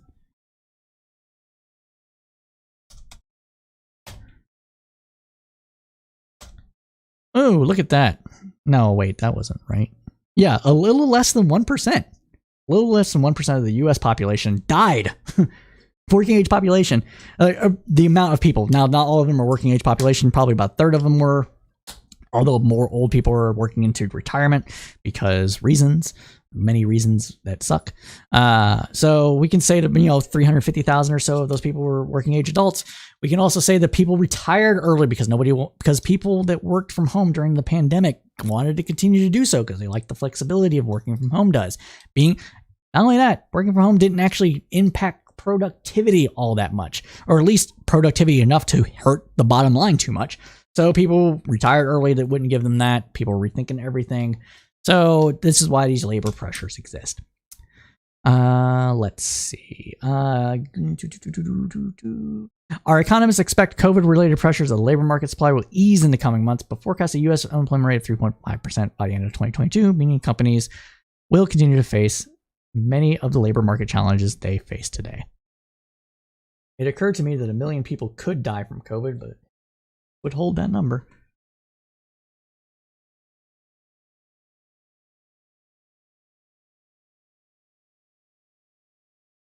I don't know what you're referring to, Nikki. I'm sorry. The Hill asks, is the robust labor market job market masking underlying labor market risk? As the underlying dynamics of the labor market evolved, it is becoming increasingly apparent that many workers are no longer willing to tolerate poor working conditions. Boom, bang, what have I been saying? Conditions. After experiencing a decline in bargaining power with employers and capital owners in recent decades, American labor appears to finally be getting the upper hand, at least for now. A few recent positive developments involving broader U.S. labor markets include faster wage growth for those at the bottom of the income ladder, thanks in large part to efforts such as Fight for 15, various states mandating minimum wage, other states mandating $15 minimum wage in some of the largest states, which has rolled knock-on effects elsewhere, and people don't like the complicated numbers of taxes and stuff like that, so they raise all their wages, and they do that to try to stop the government from raising it higher, because if they're like, hey, you don't need to force us to raise wages, we just made it $15 an hour, you don't need to pass a law. No, we got this, bruh. Got this. So all these things have those kind of situations. Despite clear signs that we are in the midst of an extraordinary robust market in the near term, there are a few storm clouds gathering on the horizon that suggest that substantial challenges may lie ahead. There is a need to use this window of opportunity to initiate fundamental structural reforms in order to help put American workers on a firmer footing. In addition, it's fast becoming apparent that a monetary policy reset is necessary to prolong the ongoing U.S. economic recovery. A particularly serious challenge facing the labor market is the distinct possibility that the pandemic-induced downshift in labor force participation rates may linger for quite a while and may never fully recover. Now, one of the things that I should mention here is that a lot of women dropped out of the labor force permanently, because they cannot go back to work in the same capacity that they did after having not worked due to childcare and family care needs that they took on during the pandemic. A lot of mothers, and let's be real, it's mostly mothers. Fathers did it too, but it's mostly mothers, so let's be real. Took on the duties of not only the caretaking that they were already doing, but also the caretaking that was being done by teachers and becoming a teacher in the absence of in-person schooling. This put a lot of pressure for women to stop working because the income that they were making was either greatly suffered or they were being overwhelmed and took it upon themselves to help raise children and ensure their growth and stability. After a year, almost 2 years of having to do this without in-person school happening and all that stuff, it is very hard to get back into the labor force, at least as much as you were beforehand. Now, while that is the case, some men, especially in tech, experience wage growth and other things like that because they were sought after more. And so the amount of money that was being brought into the home may have not actually decreased too much by having women stop working. So those women, now being homemakers, are less likely to get back into full employment anytime soon. So that's also putting pressure on labor shortages because a pool of workers make up 50% of the population is less likely to be working now than they were prior to the pandemic. And the gains that women made prior to that have been what they called it a she-cession. They have been a lot of it widely wiped out. So we're going to see those kind of pressures still mounting for at least another year. Several factors are limiting labor force participation. For instance, some workers have sought early retirement, as I said, and many have been forced to exercise. And as stated, a lot of women have been forced to leave the labor market. Such developments will have an adverse impact on U.S. growth potential. Long-term economic growth depends on workers' productivity growth and labor force participation. Declining birth rates, significant curtailment of skilled legal immigrants, and reduced labor force participation rates pose a long-term economic threat. Another labor market challenge relates to growing skills mismatch. Tom Barkin, president of Federal Reserve Bank in Richmond, recently noted, even prior to the pandemic, we had a shortage of workers with the training and skills necessary to staff trucking fleets, manufacturing operations, nursing shifts, technology companies, construction crews, so on and so forth. But now these shortages are even more acute as demand for those sectors boom. Another thing that we saw in the pandemic, and this is something that I heard on NPR specifically related to Texas, is that all civil services have been pretty much across the country on razor thin edge of being overwhelmed. And a lot of that stuff has been, has come to the forefront of this. And we're seeing a lot of that. Hey, political twink. Twink. Hey. Thank you for joining the program. Sorry I butchered the name. I have a hard time reading words I don't know. So let's see. Holiday Twink. Thank you. There we go. Anyways, welcome. Hope you enjoy the rest of the show.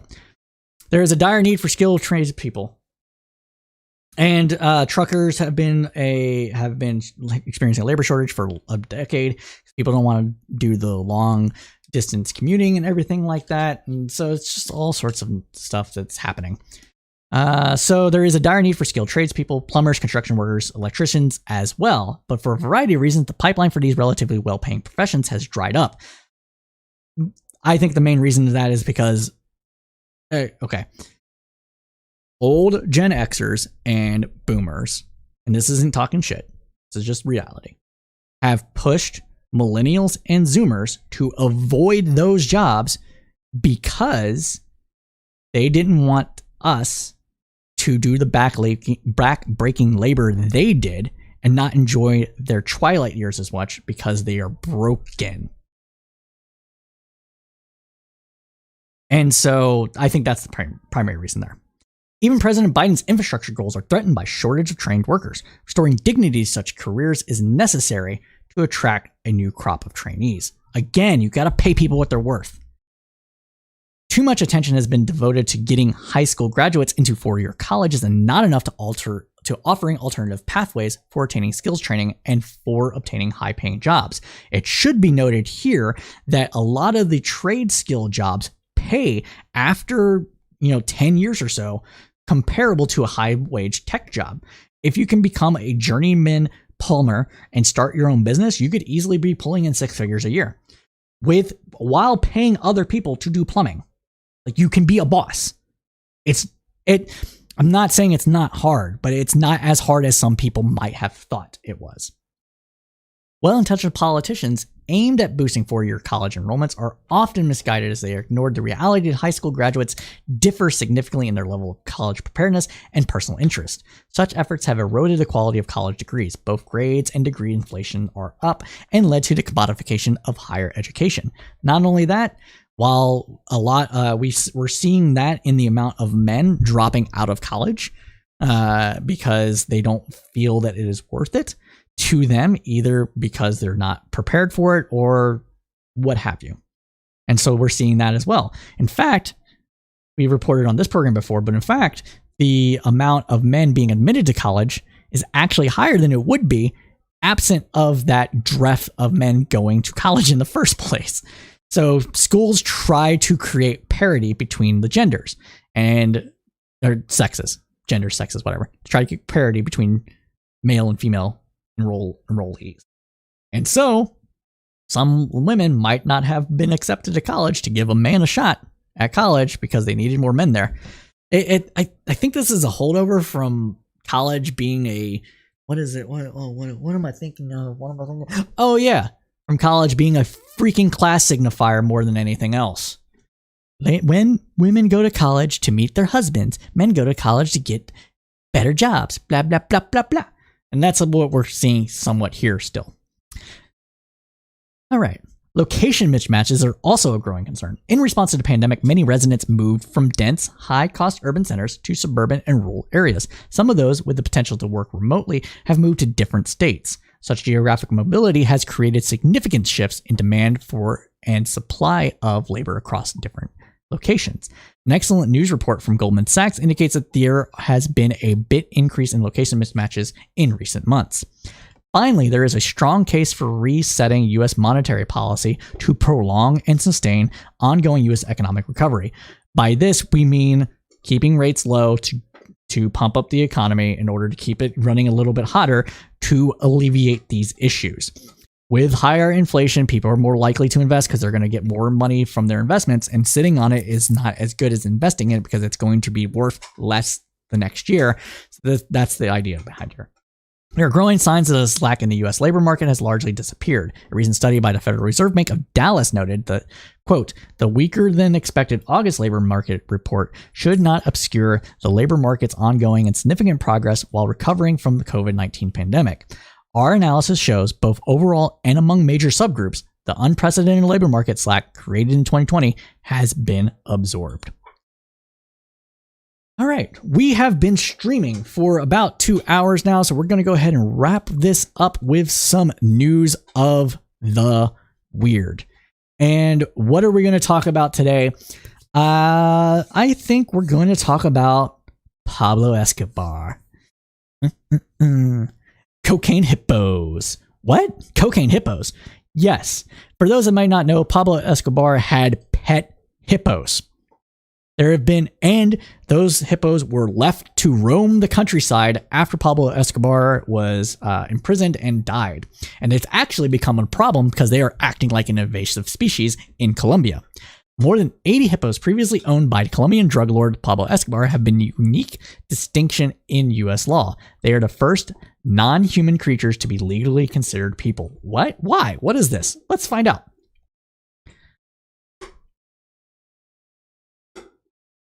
The U.S. District Court for the Southern District of Ohio recognized the late Escobar's infamous cocaine hippos as legal persons for the first time in the United States.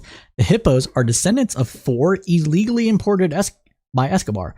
They were set free after his death in 1993. Since then, the hippos have increased their numbers to more than 80, and they are reportedly wreaking havoc on the local ecosystem. We're going to watch a little video about this. No ad. We're going to watch a little video about this because I think it's fun. And this is a very interesting story because who knew the hippos could be wreck stuff? In fact, actually, hippos kill a lot of people in Africa. And it's pretty terrifying, actually. So let's unmute this. Let's grit this. Let's do this. The YouTube. There we go. We're going to watch this video. Escobar's cocaine hippos could actually be doing some good. That positive press is quite a departure from the animal's typical coverage. Generally, scientists talk about the environmental damage the roughly 80 to 100 animals, which are descendants of the 4 kept at the late drug kingpin's private zoo in Colombia, are causing. The amount of inbreeding that's happening here is also probably causing issues within the hippo population here. Just saying. University of Massachusetts Amherst reports that a team of scientists says the ever-growing population could actually be valuable in restoring some important ecological traits and functions that have been lost for thousands of years. One of those researchers noted the feral hippos in South America are similar in diet and body size to extinct giant llamas. So while hippos don't perfectly replace any one extinct species, they restore parts of important ecologies across several species.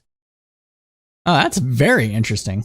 So they're actually doing a little bit of good. Yeah.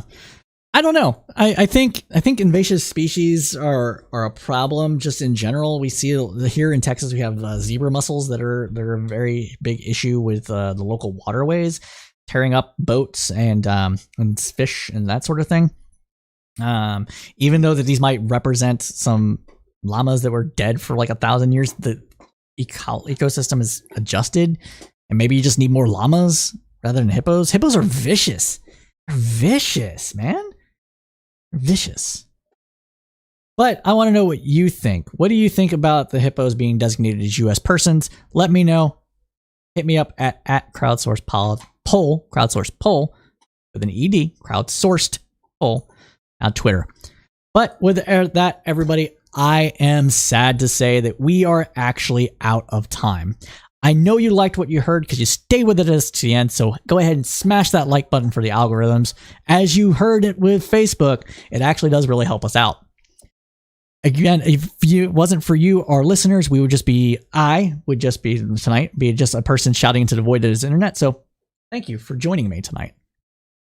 If you would like to have something discussed on the News Roundup or any of our programs, go ahead and hit me up again on Twitter, Discord, Facebook, where have you. And the roundup again is from 8 p.m. Eastern Standard Time to 10 p.m. Eastern Standard Time every Thursday. The Cipher State is another podcast that we do and stream service that we do that happens on the third Thursday of every month. It might the next one should be November 21st. If anything happens, I'll let everybody know. Join the Discord. The Discord link will be coming at you here in a second with this little fancy link. Join the Discord. We are trying to build up our Discord. We do contests. We actually gave away a pinatagram for our meme contest in the Facebook group. We're going to be doing that across all our social media, getting everybody involved and done, everything like that. Since you've joined us with us here, we do run a Facebook political debate group. It isn't as vitriolic as most other places on the internet. We do like it. We do try to keep a clean house. We do try to keep a respectful house. So go ahead and join the Facebook group, which is at Facebook/groups/Tribune Commons for more information. We also do a writers group where we're trying to get people published, kind of a writers guild thing, and we will also feature some of that writing on our website once it's up and running. And then we also, all this is incorporated. The politics, the Crowdsourced Politics, Cipher State, Writers Guild, Tribune Commons is all part of the Crowdsourced Tribune Network, which is a not-for-profit, housing all our intellectual property and keeping us honest to our mission. So go ahead and look that up as well. You can find that you can find that information in various spots. We like to promote Facebook for that, so there you go.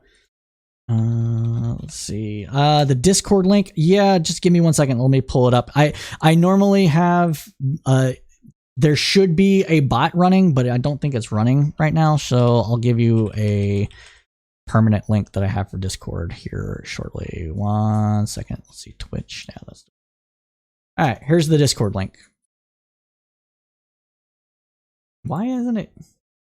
It's not sending. Is it not sending?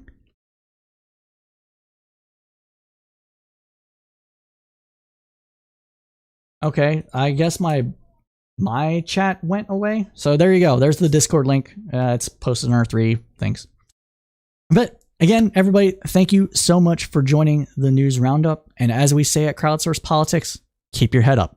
through the political storm.